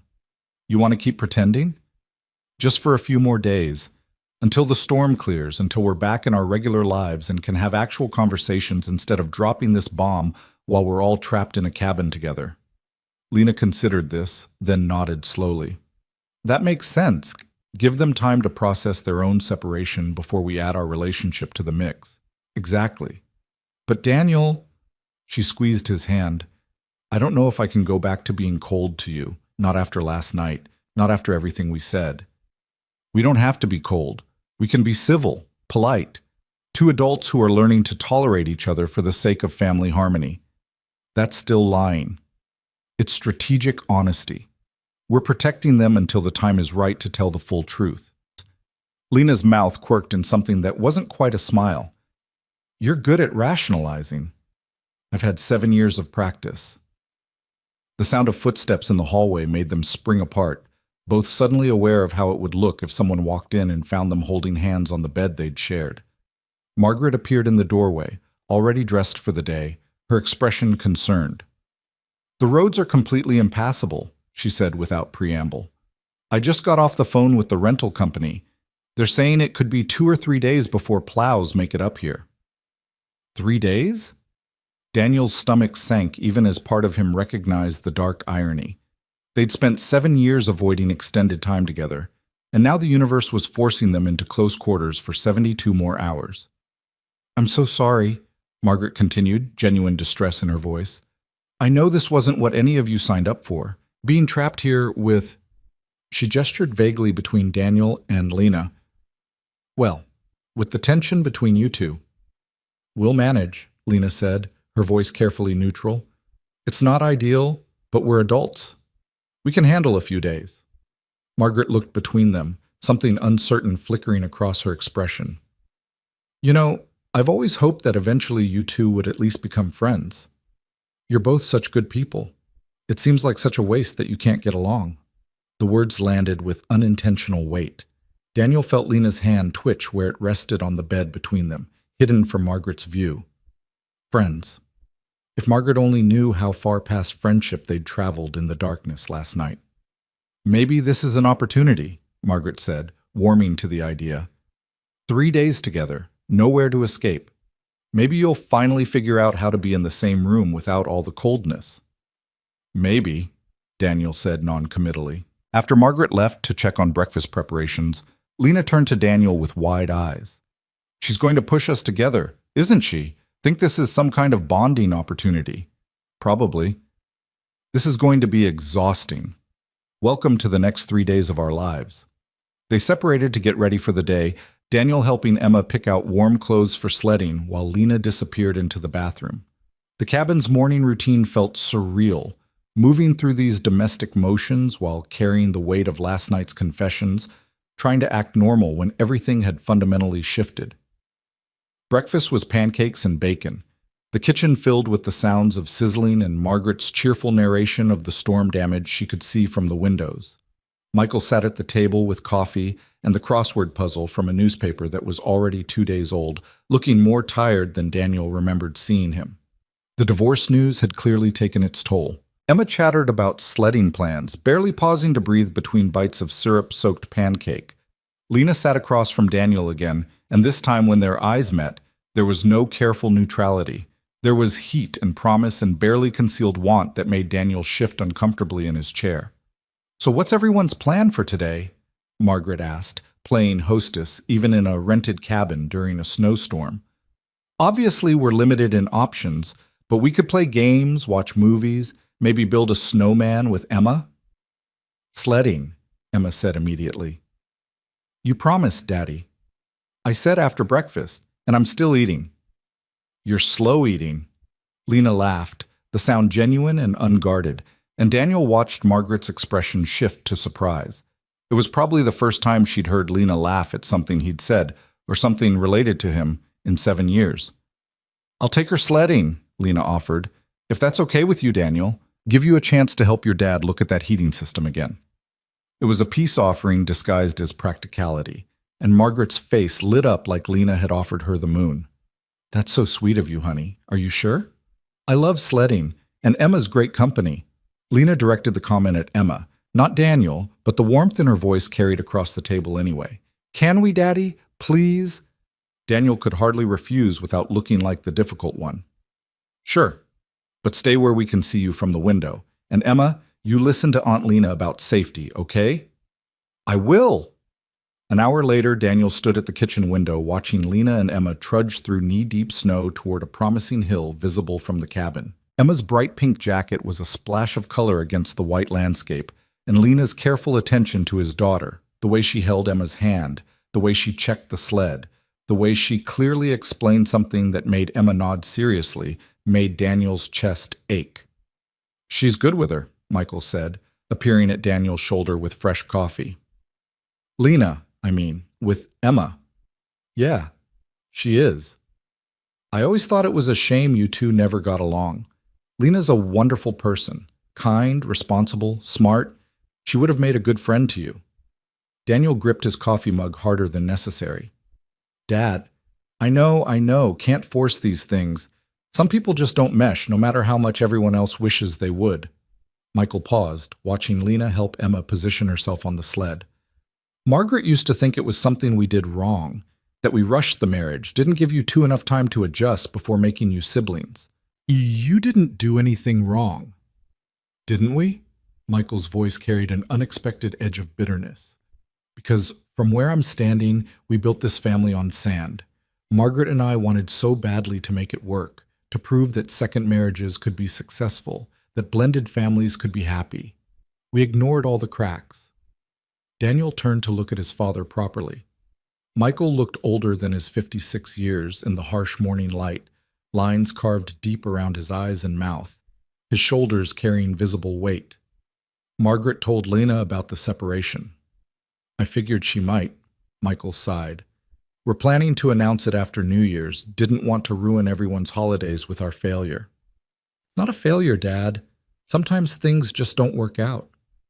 "Easy to say when you're not the one admitting defeat." Michael took a long drink of coffee, his eyes still fixed on the window where Lena was now pulling Emma back up the hill for another run. 7 years, Daniel. We made it 7 years. That should count for something." "Does count. You tried. Both of you tried." Not hard enough, apparently. Daniel didn't know what to say to that. Outside, Emma squealed with delight as she flew down the hill, Lena running alongside to catch her at the bottom. The scene was so perfectly domestic, so achingly normal, that Daniel felt the weight of his own deception pressing down on his shoulders. His father was standing here mourning a failed marriage, and Daniel was keeping secrets about his relationship with Margaret's daughter, secrets that would come out eventually, that would potentially make everything worse.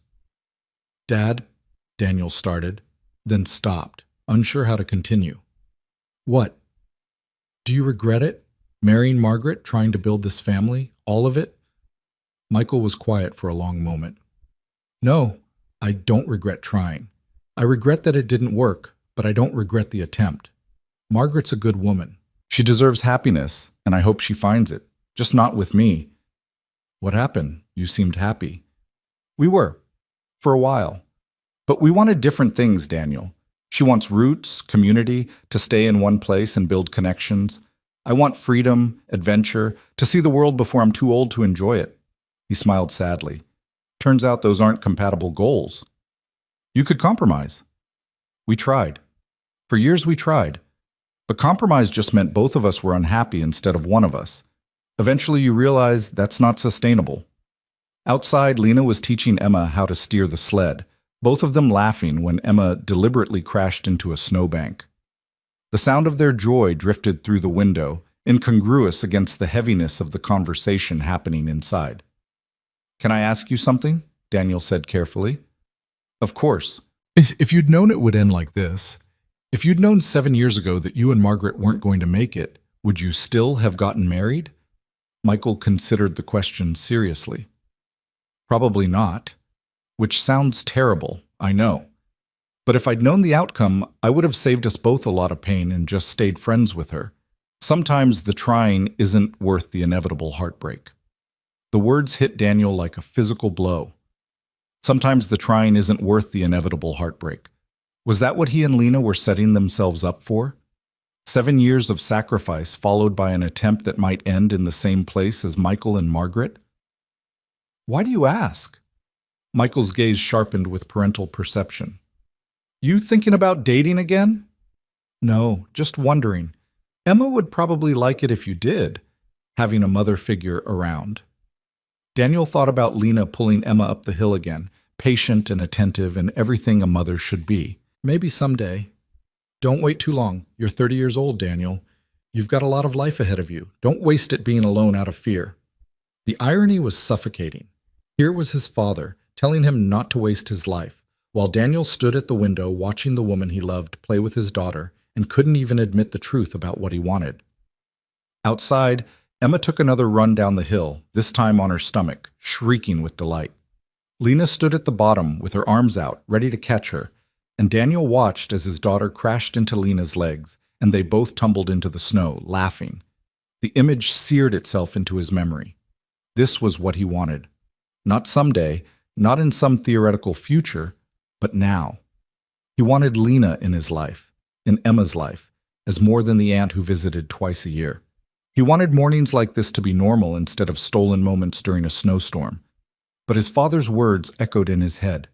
Sometimes the trying isn't worth the inevitable heartbreak. What if he and Lena tried and failed? What if they ended up like Michael and Margaret, 7 years down the road realizing they'd made a mistake? Except it wouldn't just be the two of them hurting, it would be Emma too, losing someone she'd grown to love. "I should go check that heating unit again," Daniel said abruptly, needing to escape his own spiraling thoughts. Michael nodded, still watching out the window. "I'll be here if you need help." The heating closet was cold and cramped, but at least it gave Daniel something concrete to focus on. He pulled out the toolbox he'd found earlier, examining the furnace with more attention than it probably required. The thermocouple was indeed faulty, and while he could jury-rig a temporary fix, it wouldn't last long. Much like everything else in this cabin, apparently. He was elbow-deep in the furnace mechanism when he heard footsteps behind him.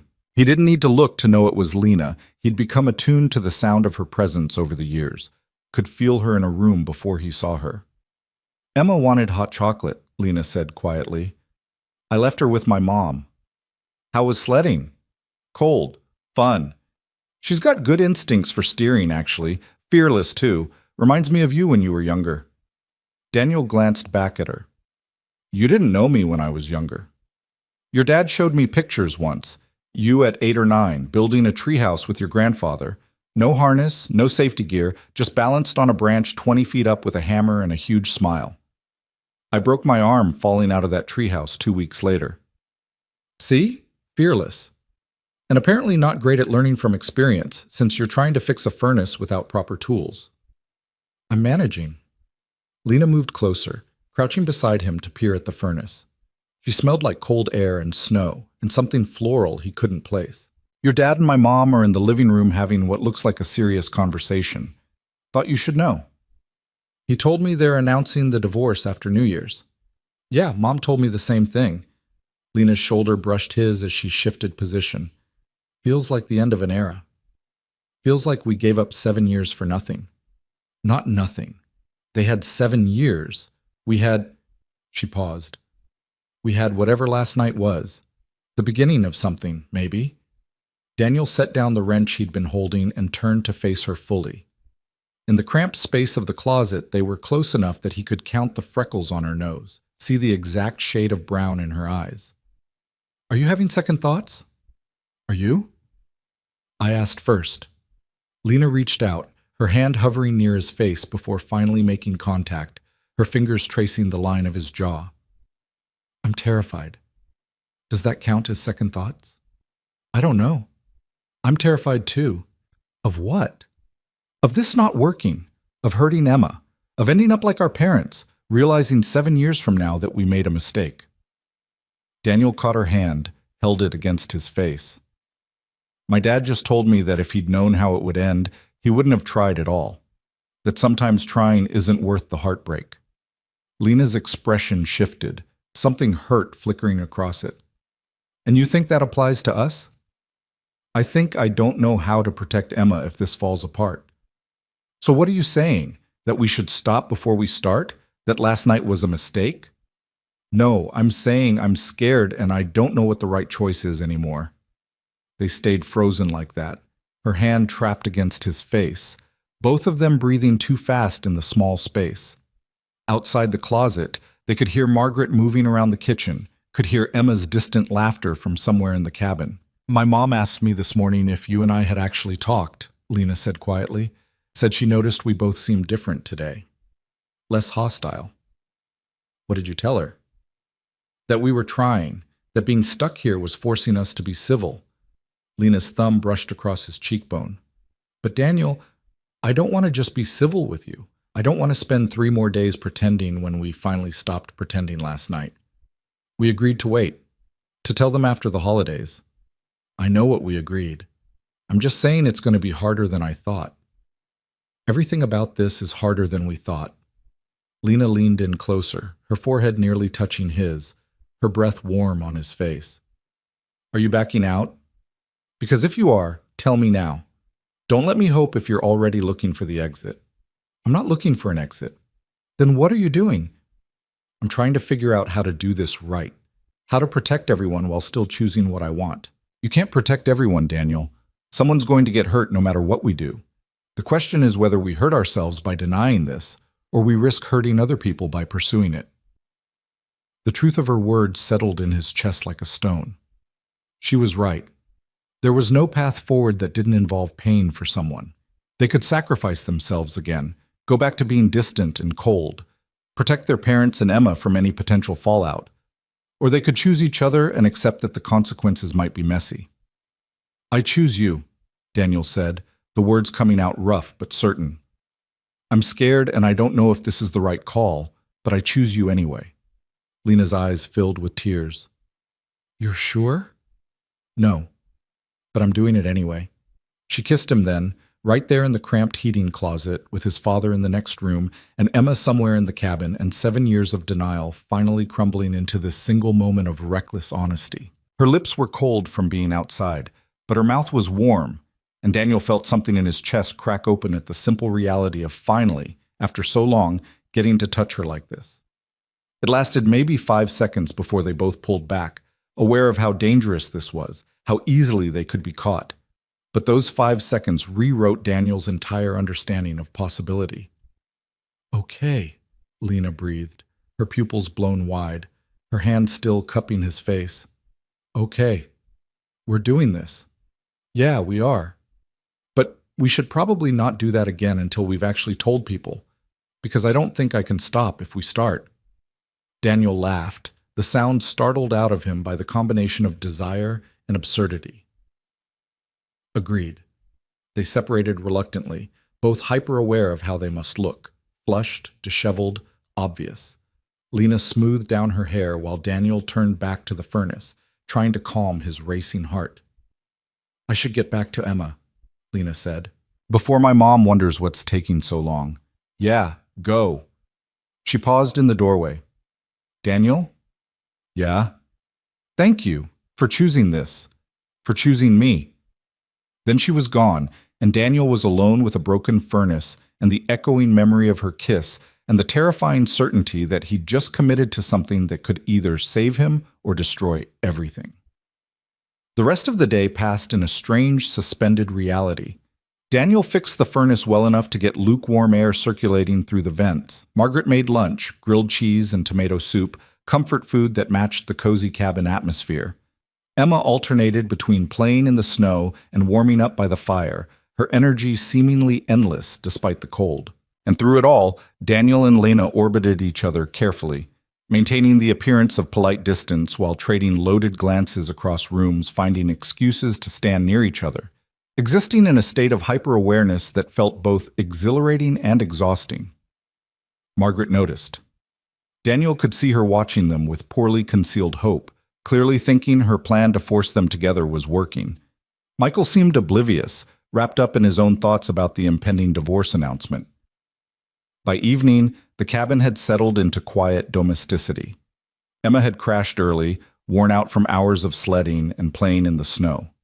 Margaret and Michael had retreated to their room, their low voices carrying through the walls in what sounded like difficult conversation, which left Daniel and Lena alone in the main room, sitting on opposite ends of the couch, the fire crackling between them and the weight of everything unsaid pressing down like physical force. "This is torture," Lena said finally, breaking the silence. "What is?" "Being this close to you and having to pretend we're barely tolerating each other. Watching you all day and not being able to touch you. Wanting to kiss you again and knowing I can't." Daniel's hands tightened on his knees. "Lena, I know we agreed to wait. I'm just saying it's harder than I expected. 3 more days until the snow clears. Then we go back to our regular lives and figure out how to actually do this. And in the meantime, we're careful. We don't give anything away before we're ready to deal with the consequences." Lena pulled her knees up to her chest, wrapping her arms around them. "What if we can't do this? What if wanting each other isn't enough to overcome all the logistics and complications? Then we figure that out when we get there. You're being awfully calm about this." "One of us has to be." She laughed softly. "Fair point." A pause, then, "Tell me something." "What?" "Something I don't know about you. Something real. We've spent 7 years avoiding each other, and I realize today that I don't actually know that much about your life. Your real life, not just the surface stuff everyone sees." Daniel thought about it. "I hate working on cars." Lena's eyebrows shot up. "What?" "I'm good at it. I inherited the business from my grandfather, and I've made it successful, but I don't actually enjoy it. It's just what I know how to do." "Then why do you do it?" "Because it pays the bills, because it's stable. Because when Emma came along, I needed something reliable, and the garage was there." He paused. "And because it was a good excuse to stay busy. Too busy for relationships, too busy for family gatherings, too busy to think about you." Lena absorbed this information. "So what would you do? If you could do anything?" "I don't know. I've never let myself think about it. Think about it now." Daniel leaned his head back against the couch, staring at the ceiling. "Maybe teaching. I used to help kids in the neighborhood work on their cars, teach them basic maintenance. I liked that, seeing them get excited when they figured something out." "You'd be good at that." "It doesn't pay like owning a garage does." "Maybe not, but you'd be happy." The word landed between them, heavy with implication. Happy. Such a simple concept, and yet Daniel couldn't remember the last time he'd applied it to himself. Content, maybe. Functional. Getting through each day. But happy? "What about you?" Daniel asked. "You happy working in marketing?" Lena shrugged. "It's fine. Pays well. Good benefits. I'm good at it." "That's not an answer." "No," she admitted. "I'm not happy. I thought I would be. I worked hard to get where I am, climbed the ladder, made all the right career moves. But at the end of the day, I go home to an empty apartment and wonder what I'm working for." "You could change careers, you're 31. That's not too old to start over." "And do what?" "I don't know." "What did you want to be when you were younger, before you decided on marketing?" Lena was quiet for a long moment. "A teacher, elementary school, maybe kindergarten. I wanted to work with kids." The admission hung in the air between them, loaded with everything it implied. She'd wanted to work with children, but instead she'd built a career that took her further from that dream. She'd wanted a family, but she'd convinced herself that work was enough. Just like Daniel had convinced himself that raising Emma alone was enough, that building a successful business was a substitute for building a life. They'd both been lying to themselves for years. "We're kind of a mess, aren't we?" Lena said, echoing his thoughts. "Yeah, we are." "Do you think we can fix it?" "I think we can try." The fire popped loudly, sending sparks up the chimney. Outside, the world was silent under its blanket of snow. Inside, two people who'd spent 7 years denying themselves were finally starting to imagine what truth might look like. "Can I ask you something?" Lena said. "Why did you agree that night? When I said we couldn't be together, that we had to protect our parents' marriage, you just agreed. You didn't fight me on it." Daniel had known this question would come eventually. "Because I thought you were right. Our parents were happy, and we were young, and I genuinely thought, that doing the right thing meant sacrificing what I wanted. And now? Now I think I was an idiot. Now I think we both were. We were trying to be good people. We were trying to be martyrs. There's a difference."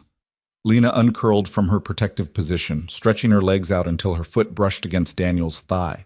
The contact was probably accidental, but neither of them moved to break it. "My mom is going to be devastated when we tell her. My dad is going to think we caused the divorce. We didn't. They caused their own divorce by wanting different things. I know that, but I don't think he will." The weight of what they were walking into settled over them both. Telling their parents wouldn't just be admitting to hidden feelings, it would be revealing 7 years of deception, of carefully maintained hostility that was never real. It would be forcing Michael and Margaret to re-examine every family gathering, every cold interaction, every moment they'd blamed themselves for not bringing their children together. It was going to hurt people they loved. "Is it worth it?" Lena asked, her voice small. "All the pain we're going to cause, all the damage to our relationships with our parents, is what we have worth all that?" Daniel looked at her across the couch, at the woman who'd sent birthday cards to his daughter for years, who'd built a life she didn't love because she thought happiness was impossible, who'd chosen to protect other people's feelings over her own for so long that she'd forgotten what wanting felt like. "Yes," he said with absolute certainty. "You're worth it." Tears spilled down Lena's cheeks, catching the firelight. "How can you be so sure?" "Because I've spent 7 years trying to convince myself you weren't, and it never worked. Not for a single day." She moved then, closing the distance between them on the couch, curling into his side like she belonged there. Daniel wrapped his arm around her, pulling her close, and they sat like that in the firelight while the cabin creaked around them and the snow fell outside and the future loomed uncertain, but finally, impossibly, theirs to shape. "3 more days," Lena murmured against his shoulder. 3 more days of pretending. And then? And then we tell the truth, all of it, and deal with whatever comes after." "I'm scared." "Me too." "But you really think we can do this?" Daniel pressed a kiss to the top of her head, a gesture of promise and comfort, and 7 years of longing finally finding expression. "I think we already are." They stayed like that until the fire burned low and the cold crept in and the sound of footsteps in the hallway forced them apart. But for those stolen minutes, wrapped in each other's arms with nothing but truth between them, Daniel finally understood what his father had meant about trying being worth it. Sometimes the heartbreak was inevitable, but sometimes the trying was everything.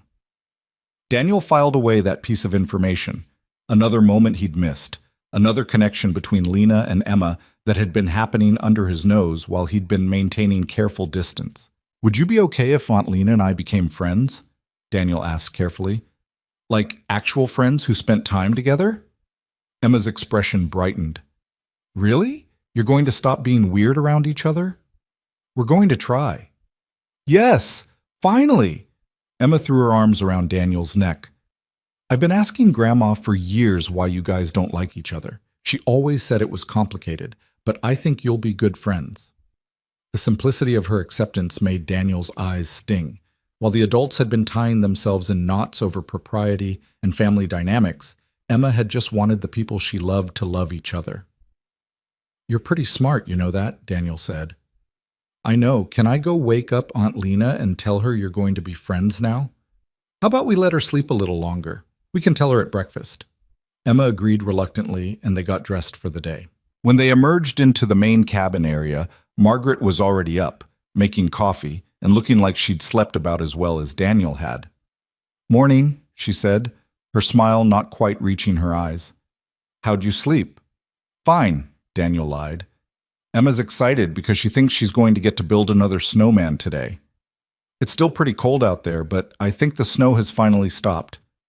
Margaret poured coffee into 2 mugs, sliding one across the counter to Daniel. "Michael is checking the weather report. Might be able to get plows up here by tomorrow." Tomorrow, which meant today was the day they needed to have the conversation. The knot in Daniel's stomach tightened. Lena emerged from her room looking as exhausted as Daniel felt. Her eyes met his across the kitchen, a whole conversation happening in that glance. Today. We're doing this today. "Morning," Lena said to the room at large, accepting coffee from her mother gratefully. "Morning, Aunt Lena." Emma bounded over. "Daddy says you're going to be friends now, real friends, not just pretend polite friends." The room went very still. Margaret's eyes widened. Lena froze with her coffee mug halfway to her mouth. Daniel resisted the urge to laugh at the absurdity of Emma casually detonating their carefully planned revelation. "Emma," Daniel said carefully, "I said we'd tell everyone at breakfast." "It is breakfast. I had cereal." Emma looked between the adults, clearly confused by the sudden tension. "Did I say something wrong?" "No, sweetheart. You didn't say anything wrong." Daniel took a breath, meeting Margaret's confused gaze. "We were actually planning to have a family conversation today.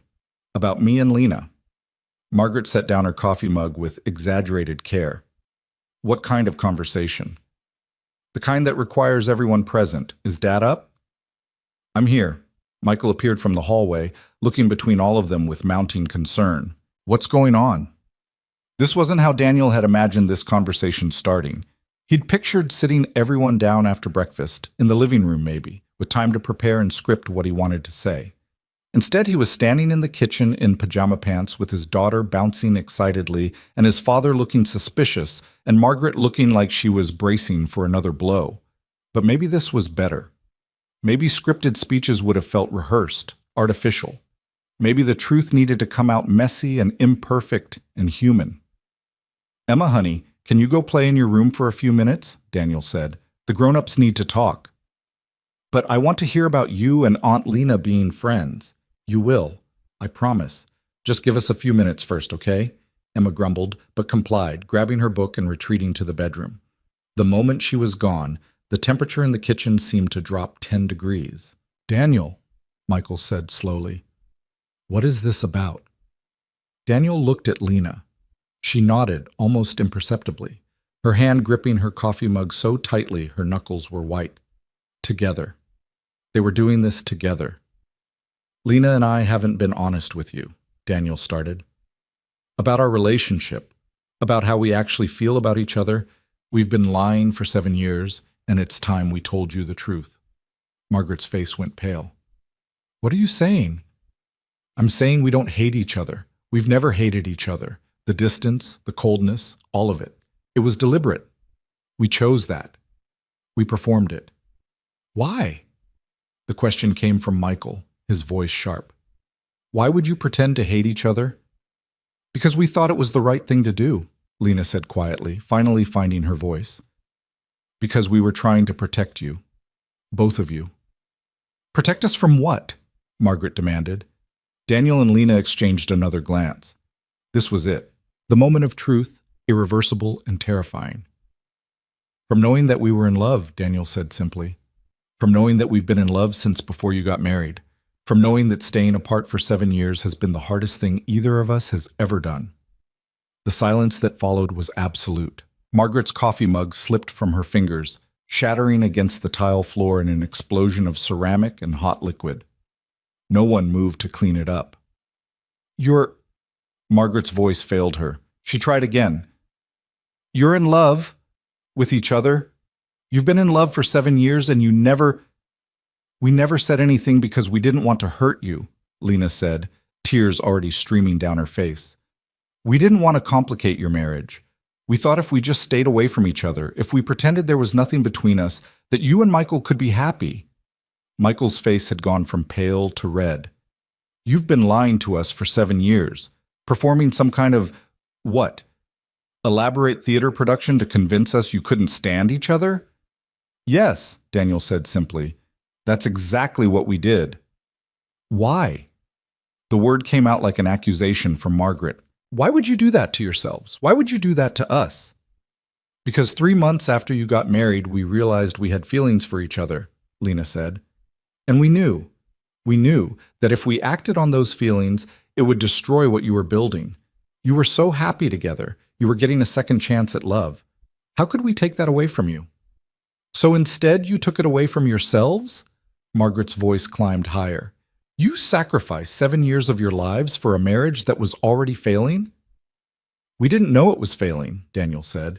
"We just knew that telling you the truth would hurt you, and we couldn't do that." Michael's hands were clenched into fists at his sides. "Let me make sure I understand this. You two have been in love since you were 19 and 18 years old. You made some kind of pact to stay apart, and for 7 years you've been pretending to barely tolerate each other so that Margaret and I wouldn't feel guilty about our own relationship." "Yes," Lena whispered. "That's the most idiotic thing I've ever heard." Michael's voice was sharp enough to cut. "Do you have any idea how much damage you've done? How many family gatherings were ruined because we thought you hated each other? How much Margaret has blamed herself for not being able to bring her daughter and stepson together?" "We know," Daniel said. "We know, and we're sorry, but nothing. You don't get to apologize your way out of 7 years of deception." Michael turned to Margaret. "Did you know about this?" "Of course I didn't know." Margaret's voice broke completely. "I've spent 7 years trying to fix a problem that didn't exist. 7 years apologizing to my daughter for putting her in a difficult family situation. 7 years watching her be cold to her stepbrother and thinking it was my fault." "Mom," Lena reached for her mother, but Margaret stepped back, shaking her head. Just don't right now." Margaret pressed her hands against her eyes. "I need a minute to process this. I need to understand what you're telling me." The kitchen had become a minefield of broken ceramic and spilled coffee, and 7 years of carefully constructed lies falling apart. Daniel wanted to fix it, wanted to find words that would make this better, but everything he could think to say felt inadequate against the enormity of what they'd done. "You want to understand?" Michael's voice was dangerously quiet. "I'll help you understand. Our children, because that's what you are, whether you like it or not. Our children decided that their feelings mattered less than our happiness. They decided to sacrifice their own lives to protect a marriage that, as it turns out, they couldn't protect anyway." "That's not fair," Lena said. "We didn't know you were going to separate. We thought—" "You thought what? That your sacrifice would magically make our marriage perfect? That staying away from each other would somehow stabilize a relationship that had its own problems?" Michael shook his head in disgust. "You were arrogant and naive, both of you. And now you're standing here expecting us to what? Thank you for lying to us for 7 years? Congratulate you on finally admitting the truth?" "We're not expecting anything," Daniel said, forcing himself to stay calm even as his father's anger hammered at him. "We're just telling you the truth, finally, because we can't keep lying, not to you and not to ourselves." "How noble!" The sarcasm in Michael's voice was withering. "And what exactly do you want to happen now? You want our blessing, our permission to pursue this relationship?" "We don't need your permission," Lena said quietly. "We're adults. We make our own choices." "Really? Because from where I'm standing, it looks like you've been letting us make your choices for 7 years." Margaret's voice had gone cold, flat in a way that was somehow worse than anger. "You let Michael and me dictate your entire lives. You let our happiness matter more than your own, and now you expect to just flip a switch and have everything be fine?" "We don't expect anything to be fine," Daniel said. "We know we hurt you. We know this is a betrayal, but we can't keep pretending anymore, and we needed you to know the truth." "The truth," Michael repeated bitterly. "The truth is that I don't even know who you are anymore, Daniel. The son I raised wouldn't have been capable of this kind of sustained deception." The words hit Daniel like a physical blow. He'd expected anger, expected hurt, But the disappointment in his father's voice cut deeper than he'd anticipated. "I'm sorry," Daniel said, hearing how inadequate the words were. "I know that doesn't fix anything, but I'm sorry. We both are." "Sorry doesn't give me back 7 years of family gatherings where I was comfortable," Margaret said. "Sorry doesn't erase the guilt I've been carrying for failing to bring you two together. Sorry doesn't make any of this okay." Lena was openly crying now, her shoulders shaking with the force of it. I know it doesn't. But what else can we say? What else can we do except tell you the truth and hope that eventually you'll understand why we made the choices we made?" "I will never understand," Margaret said flatly. "I will never understand how two people who claim to love each other could waste 7 years of their lives on a lie." "We were trying to protect you," Lena said desperately. "We were trying to do the right thing." "By lying? By performing this elaborate charade?" "That's not protection, Lena. That's manipulation. That's treating us like we were too fragile to handle the truth." "You were happy," Daniel said. "Both of you were happy, and we didn't want to take that away from you. So you took it away from yourselves instead." Michael's laugh was harsh. "Do you understand how insulting that is? How condescending? You decided that your feelings were more expendable than ours. You decided that you knew better than we did what we could handle." The truth of that accusation settled over the kitchen like ash. They had been condescending, Daniel realized. They'd treated their parents like children who needed to be protected from difficult truths. They'd made themselves martyrs without ever asking if the sacrifice was necessary. "You're right," Daniel said quietly. "We should have told you from the beginning. We should have been honest about our feelings and let you decide how to respond. We robbed you of that choice, and that was wrong." "Yes, it was wrong," Margaret said. "It was deeply, fundamentally wrong. And I don't know how we come back from this." The finality in her voice sent panic through Daniel's chest. "What are you saying?" "I'm saying I need space from both of you. I need time to process this, to figure out what it means, to decide what kind of relationship I can have with a daughter who's been lying to me for 7 years. "Mom, please." Lena took a step forward, but Margaret held up a hand. "Don't. I can't do this right now. I can't stand here and have this conversation and pretend like everything is going to be okay just because you finally decided to be honest." Margaret's voice cracked. "I trusted you, both of you, and you repaid that trust with 7 years of deception." She turned and walked out of the kitchen, her footsteps heavy on the wooden floor.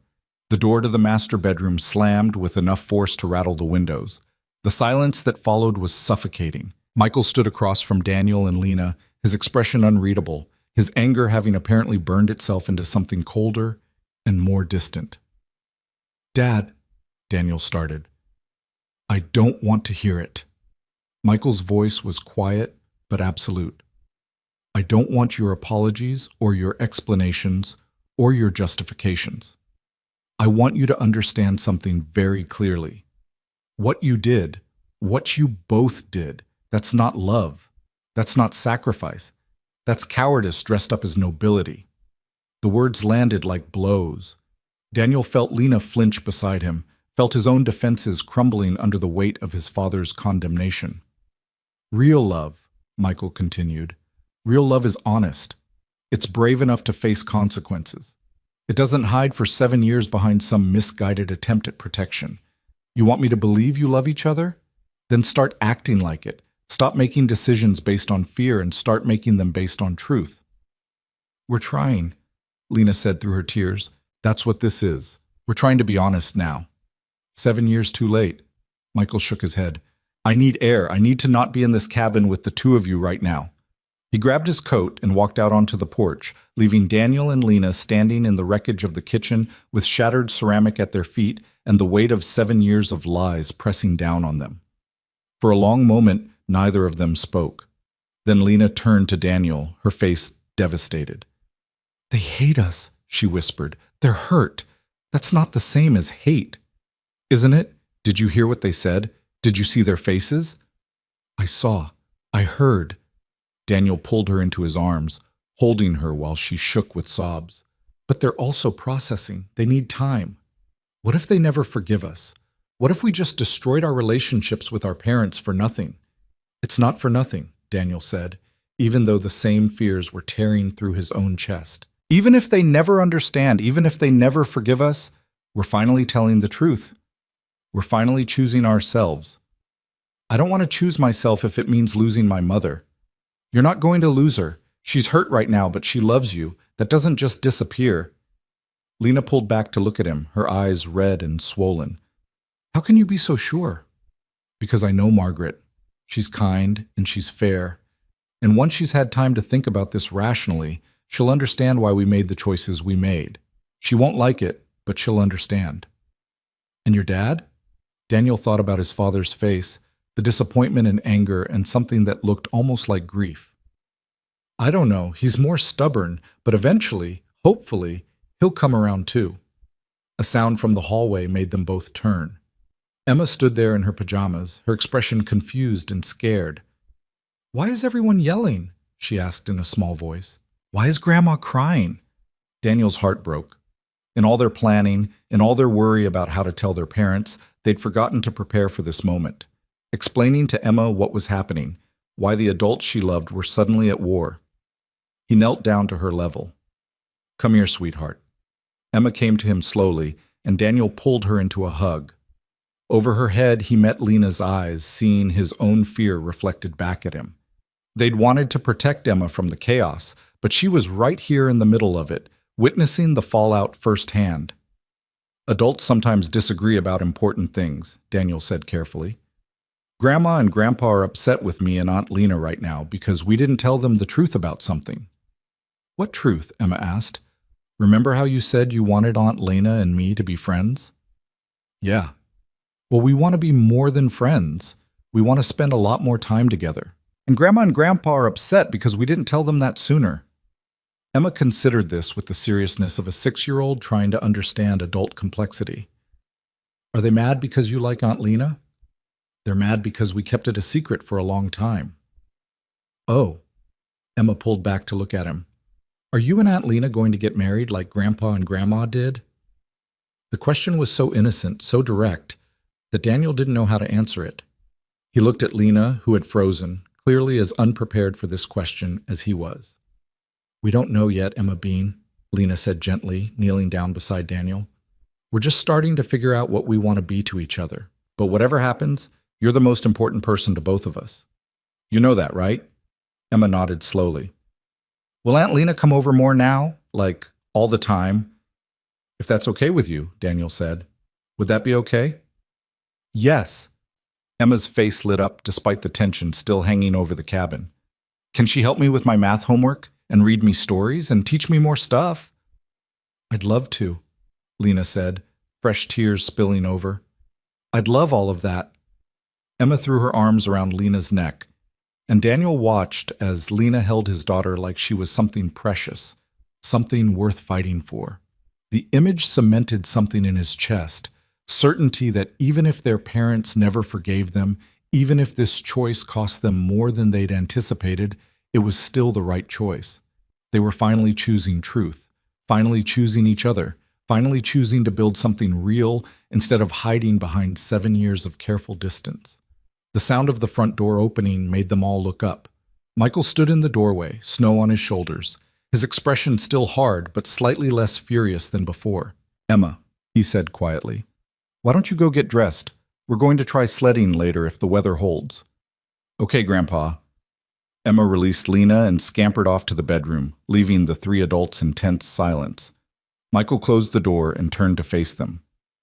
I've been thinking. Dad, Daniel started. Let me finish. Michael's voice was firm. I've been thinking about what you said, about trying to protect us. And I want you to understand something. I don't need protection. I'm a grown man who's lived through a lot of hard things, and I can handle difficult truths. What I can't handle is being lied to by my own son. I understand, Daniel said quietly. I don't think you do. Because if you understood, you wouldn't have spent 7 years treating me like I was too fragile to know that you had feelings for your stepsister. Michael paused, seeming to struggle with his next words. But I also understand something else. I understand what it's like to make choices based on fear. I've been doing it with Margaret for 2 years, staying in a marriage that wasn't working because I was afraid of hurting her, afraid of admitting failure, afraid of being alone. Lena looked up, surprise flickering across her tear-stained face. What are you saying? I'm saying you were wrong to lie to us. You were wrong to make decisions about our lives without including us. But I also understand the impulse. Michael's expression softened slightly. Fear makes us do stupid things, makes us think we're protecting people when really we're just protecting ourselves from having to be brave. I wanted to be brave, Daniel said. I wanted to tell you, but every time I tried, I thought about how happy you seemed, and I couldn't. I know. Michael held up a hand. I know, and that's why, even though I'm furious with you, even though I think what you did was deeply wrong, I also understand it.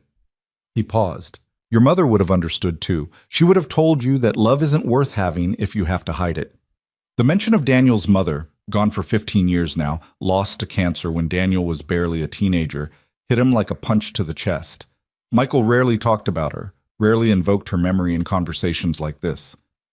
She would have told you to be honest, Michael continued, his voice rough with emotion. She would have told you that real love requires courage, not sacrifice, and she would have been right. I'm sorry, Daniel said, the words inadequate but necessary. I'm so sorry, Dad. Michael's face worked with emotion for a moment. Then he crossed the room and pulled Daniel into a rough hug, the kind of embrace that said more than words could. I'm still angry with you. I'm going to be angry for a while. But you're my son, and I love you, and I can't stay mad forever. Daniel clung to his father, feeling 7 years of guilt and fear finally starting to crack apart. Thank you. When Michael released him, he turned to Lena. As for you, you're not my daughter, but you've been part of this family for 7 years. And what I said to Daniel applies to you too. You were wrong, but I understand why you did it. I'm sorry, Lena whispered. I'm so sorry for lying to you. I know you are, and eventually I'll accept that apology. But right now I need you both to understand something. Michael's expression turned serious. If you're going to do this, if you're really going to pursue this relationship, then you do it honestly. No more hiding, no more pretending.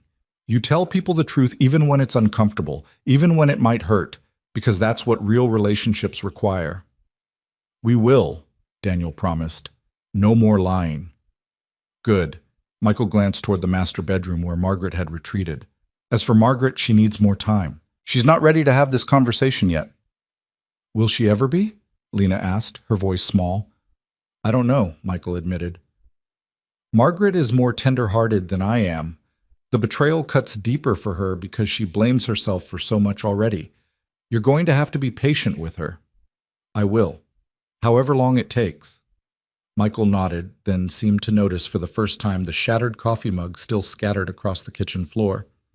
You should probably clean that up, and maybe think about what you're going to say to Emma, because she's going to have a lot of questions. He retreated to the master bedroom, presumably to talk to Margaret, leaving Daniel and Lena alone with the broken ceramic and the weight of consequences still unfolding. They cleaned up the mess in silence, both processing what had just happened. Michael's anger had been expected. His understanding, however conditional, had not been. It gave Daniel hope that maybe, eventually, they could rebuild what they damaged. Do you think my mom will ever forgive me? Lena asked as she dumped broken ceramic into the trash. Yes, I do. How can you be so sure? Because she loves you. And love, real love, survives hard truths. Lena leaned against the counter, exhaustion written across every line of her body. This is harder than I thought it would be. What is? Telling the truth, facing consequences. I thought once we finally admitted everything, it would feel like relief. But it just feels like, she gestured helplessly at the cabin around them. Like I've broken something I can't fix. Daniel crossed to her, taking her hands in his. You haven't broken it. We've changed it. That's different. Is it? Yes. Broken things can't be used anymore. Changed things just work differently than they did before. That's very philosophical for someone who fixes cars for a living. I contain multitudes. Daniel pulled her closer, resting his forehead against hers. We're going to be okay, Lena. All of us. It's going to take time, and it's going to be messy, but we're going to be okay. Promise? I promise. The rest of the day passed in careful navigation. Margaret didn't emerge from the bedroom except for a brief appearance to make sandwiches for lunch, during which she didn't speak to either Daniel or Lena directly. Michael played mediator, carrying messages, facilitating the bare minimum of communication necessary to get through the day. Emma, blessedly oblivious to most of the undercurrents, spent the afternoon building a snow fort with Daniel's help. Lena watched from the porch, wrapped in blankets, and when Emma called for Aunt Lena to come see her masterpiece, Margaret didn't object. Small victories, Daniel told himself. They were making progress in tiny increments. That evening, after Emma had gone to bed, Daniel found Margaret sitting alone in the living room, staring at the fire. He almost turned away, almost gave her the space she clearly wanted, but something made him stay. "Can I sit?" he asked. Margaret didn't look at him. "It's your cabin, too." He settled into the chair across from her, giving her distance but refusing to leave her alone with her hurt. For a long time, neither of them spoke. "I keep replaying the last 7 years in my head," Margaret said finally.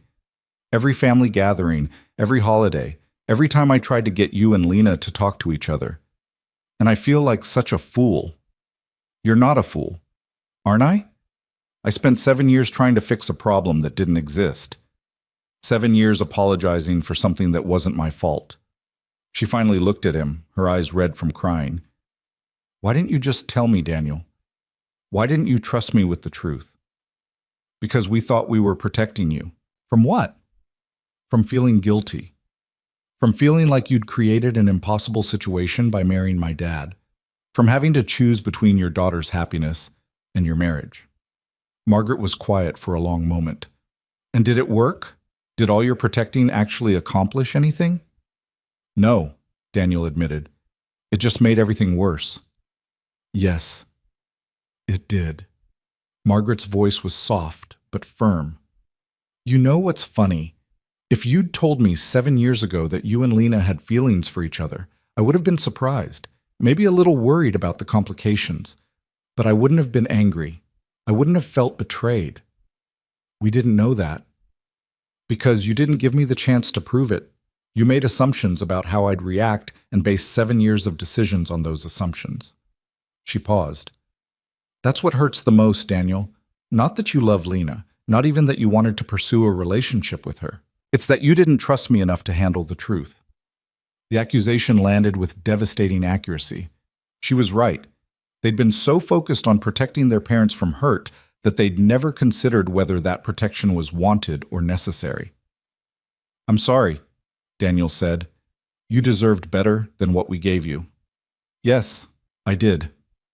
Margaret pulled her blanket tighter around her shoulders. "But I also understand something that I didn't this morning. I understand what it's like to sacrifice yourself for someone else's happiness. I've been doing it with Michael for 2 years. Daniel looked at her in surprise. "What do you mean?" "I mean, I've been staying in a marriage that wasn't working because I didn't want to admit failure, because I didn't want Michael to feel guilty for wanting different things than I did, because I thought if I just tried hard enough, I could make us both happy." She laughed bitterly. "Turns out, I was doing the same thing you and Lena were doing, sacrificing my own truth to protect someone else. That's different." "Is it? We all lied, Daniel. You and Lena lied about your feelings. Michael and I lied about our marriage. We all spent years performing happiness or distance or whatever we thought would keep everyone else comfortable." Margaret met his eyes. "So yes, I'm angry with you. But I'm also angry with myself for being such a hypocrite." "You're not a hypocrite. I'm a woman who's been telling my daughter for 7 years to always be honest, to always speak her truth, while I was living a lie with my own husband. If that's not hypocrisy, I don't know what is." Daniel didn't know what to say to that. The complexity of it all, the layers of deception and good intentions and fear that had wrapped around all 4 of them, felt too vast to untangle in a single conversation. "What happens now?" he asked finally. "Now we all try to do better. We try to be honest, even when it's hard. We try to trust each other with difficult truths."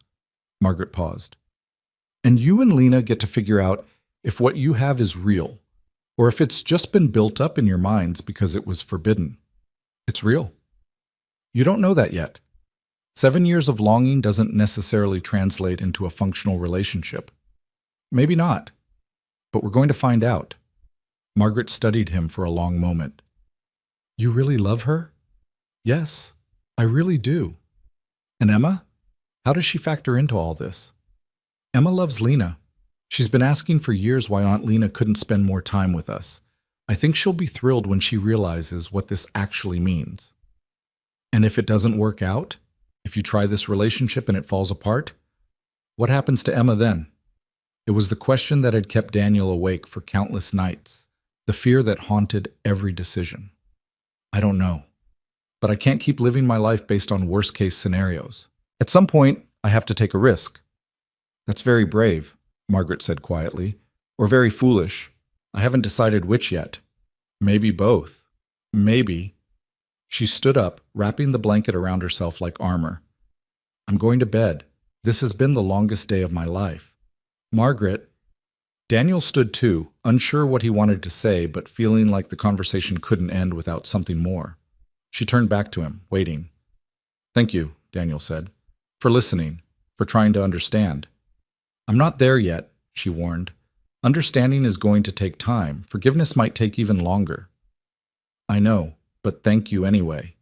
She nodded once, then disappeared down the hallway, leaving Daniel alone with the dying fire and the knowledge that they'd survived the first day of truth.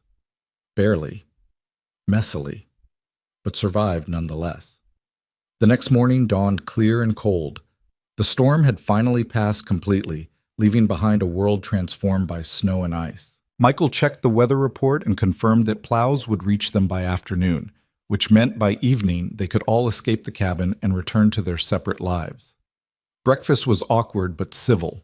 Margaret still wasn't speaking directly to Lena, communicating through Michael or Daniel when necessary. But she didn't leave the room, didn't retreat to the bedroom, which felt like progress. Emma chattered about going home, about her friends, about school starting again next week. She seemed to have accepted the new normal with the adaptability of children, occasionally referring to Aunt Lena coming over more now like it was already established fact. Around noon, they heard the distant rumble of plows working their way up the mountain roads. By 2 o'clock, the rental company called to say the roads were passable. By 3, they were all packed and loading cars. Daniel helped Emma into her booster seat, made sure she had her stuffed rabbit, then stood in the snow watching as Lena loaded her own car. They hadn't had a private conversation all day, hadn't had a chance to process what came next now that they were leaving the forced proximity of the cabin. Lena must have been thinking the same thing because she walked over to him, her hands shoved deep in her coat pockets. So, she said. So. This is weird, right? We finally tell everyone the truth, and now we just go back to our separate lives like nothing happened? Not like nothing happened. Everything happened. We just have to figure out what comes next. What does come next? Daniel glanced toward the cabin where Margaret and Michael were doing a final check of the rooms. I drive back to my place with Emma. You drive back to yours. And tomorrow, or the day after, or whenever we're both ready, we actually go on a real date. A date, Lena repeated, like the word was foreign. Yeah, dinner, maybe a movie, normal stuff that people do when they're starting a relationship. We're not starting a relationship. We've been in one for 7 years, we just haven't been able to act on it. Then we're finally acting on it. Daniel reached out, taking her hand where their parents couldn't see from inside the cabin. No more pretending, no more distance. We do this right. What if I'm terrible at dating? What if 7 years of buildup has created impossible expectations? Then we figure it out as we go, just like everyone else. Lena squeezed his hand, her expression vulnerable. I'm scared. Me too, but I'm more scared of not trying. When did you get so brave? About 5 minutes after I realized I'd wasted 7 years being a coward. She laughed, the sound watery but genuine. Text me when you get home. I will. And Lena? Yeah? This is going to work. I know it is. How can you possibly know that? Because we've already survived the hard part. Everything else is just details. Margaret and Michael emerged from the cabin, Margaret carefully not looking at either Daniel or Lena. The drive back was going to be long and uncomfortable. 3 cars traveling in convoy down the mountain, each carrying pieces of a family that had been fractured and was now trying to figure out how to heal. But as Daniel pulled out of the driveway with Emma singing along to the radio behind him, he felt something he hadn't felt in 7 years. Hope. The next few weeks passed in a strange blur of normal life, punctuated by extraordinary change. Daniel returned to the garage to 60-hour work weeks and the comfortable rhythm of fixing other people's problems. But now, several times a week, Lena would show up at closing time, and they'd grab dinner at the diner down the street or take Emma to the park if weather permitted. It was awkward at first. 7 years of practice distance didn't disappear overnight. They had to learn how to be around each other without the armor of hostility, had to figure out how to touch casually, how to have conversations that weren't laden with everything they couldn't say. But slowly, gradually, they found their rhythm. Lena started coming over on Wednesday nights to help Emma with homework. Daniel started driving into the city on Saturdays to meet Lena for breakfast. Emma, delighted by the new normal, attached herself to Lena with the uncomplicated joy of a 6-year-old who'd been given exactly what she wanted. Margaret remained distant. She responded to Lena's texts, but didn't initiate conversation. She came to Emma's winter concert, but left immediately after without speaking to Daniel. Michael reported that she was working through things in her own time, that she needed space to process the betrayal. Daniel understood. He didn't like it, but he understood. Michael, true to his word, came around faster. He started calling Daniel again, short conversations about the garage or Emma or sports, safe topics that didn't require discussing feelings. He showed up one Saturday to help Daniel fix Emma's bookshelf that had started sagging, and they worked side by side in companionable silence that felt like forgiveness. "You know," Michael said as they secured the last shelf bracket, "I've been thinking about what I said at the cabin." "Which part?" "About your mother. About what she would have said." Michael set down his screwdriver, his expression thoughtful. "I think she would have told you something else, too." "What's that?" "That 7 years isn't wasted if you learn from it. That mistakes are only failures if you don't grow from them." He paused. "You've grown, Daniel. You've learned to be braver. That counts for something." The words settled over Daniel like benediction. "Thanks, Dad." "Don't thank me yet. I'm still working on forgiving you for lying to me for 7 years. Fair enough. But I'm getting there. Slowly. It wasn't absolution, but it was progress. And progress, Daniel was learning, was sometimes the best you could hope for. 3 months after the cabin, on a cold February evening, Daniel got a text from Margaret. "Can we talk? Coffee tomorrow at 2 p.m.? His heart hammered as he replied, "Of course." "The usual place?" "Yes." "And Daniel, bring Lena." The coffee shop was crowded with Sunday afternoon customers, but Margaret had secured a corner table with enough privacy for difficult conversations. She stood when Daniel and Lena arrived, and for a long moment, the three of them just looked at each other. Then Margaret pulled Lena into a fierce hug. "I'm sorry," Margaret said, her voice muffled against Lena's shoulder. "I'm sorry it took me so long to get here." Lena clung to her mother, tears streaming down her face. "I'm sorry too, for everything, for lying to you." "I know you are." Margaret pulled back, keeping her hands on Lena's arms. "And I forgive you. It took me a while, longer than it probably should have, but I forgive you." "Really?" Lena's voice was small, disbelieving. "Really? You were young and scared and trying to do what you thought was right. I can't stay angry at that forever." Margaret's smile was watery but genuine. "Besides, I've spent 3 months watching you with Emma, watching you and Daniel try to figure out how to be together, and I can see it now. How much you love each other. How real it is." "It is real," Lena said. "I promise it's real." "I know, and I'm sorry I didn't trust that sooner." Margaret turned to Daniel, her expression softening. "You're good for my daughter. You make her happy in a way I haven't seen in years. That matters more than the mistakes you both made." "Thank you," Daniel said, the words inadequate but heartfelt. "That means everything." They sat down, ordered coffee, and spent the next hour talking, really talking, honestly and openly, about the past 7 years and what came next. Margaret admitted she'd been in therapy, working through her own tendency to sacrifice herself for others' happiness. She talked about the divorce proceedings, about the life she was starting to build on her own, about the freedom that came with finally being honest about what she wanted. "So what do you want?" Lena asked her mother. "Really want, without worrying about anyone else?" Margaret smiled. "I want to travel. I want to take art classes. I want to spend time with my daughter and granddaughter." She paused, looking at Daniel. "Emma is my granddaughter, right? Even if Michael and I aren't together anymore?" "Of course she is," Daniel said immediately. "You're the only grandmother she's ever known. That doesn't change." "Good, because I love that little girl." Margaret's eyes filled with tears again. "And I love you too, even when I'm angry with you. That's what family means." They talked until the coffee shop closed, making plans for regular dinners, for Emma's birthday party next month, for holidays that would look different now but could still be meaningful. They didn't fix everything.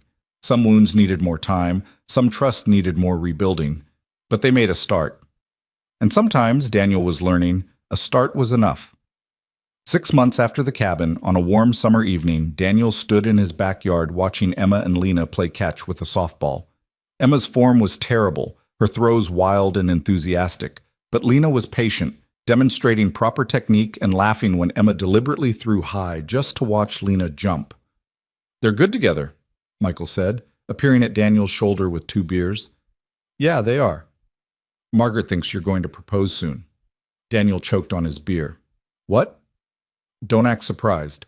You've been dating for 6 months. Emma's already calling Lena her second mom when she thinks you can't hear. It's pretty obvious where this is heading." We're not. Daniel stopped, realizing he was protesting too much. "It's complicated. Love usually is." Michael took a drink of his beer, watching as Lena caught Emma in a surprise hug, both of them laughing. But here's some advice from someone who's failed at marriage once. Don't wait for the perfect moment. Don't wait until you're absolutely certain. Just choose each other every day and trust that's enough. Is that what went wrong with you and Margaret? You stopped choosing each other? We never really chose each other in the first place. We chose comfort, compatibility, the idea of a second chance. But we never chose the hard work of actually building something together. Michael's expression turned wistful. You and Lena, you've already done the hard work. You've already chosen each other over and over again for 7 years, even when it cost you everything. Don't waste that. The words settled over Daniel like permission. You think I should ask her? I think you should do whatever feels right. But yeah, for what it's worth, I think you should ask her. That night, after Emma had gone to bed and Lena was preparing to drive back to her apartment, Daniel stopped her at the door. Stay, he said. I have work tomorrow, early meeting. Then leave early in the morning, but stay tonight. Lena searched his face, reading something there that made her expression soften. Okay. They sat on the couch in Daniel's living room, the same couch where he'd spent countless nights alone over the years, and talked until 2 a.m. about everything and nothing. About Lena's desire to quit her marketing job and go back to school for teaching. About Daniel's plan to hire a manager for the garage so he could cut back his hours. About Emma's growing personality, her love of science, her fearlessness that sometimes worried Daniel. She reminds me of you, Lena said, tucked against Daniel's side. The way you described yourself as a kid, fearless and stubborn. Great. I'm in so much trouble when she's a teenager.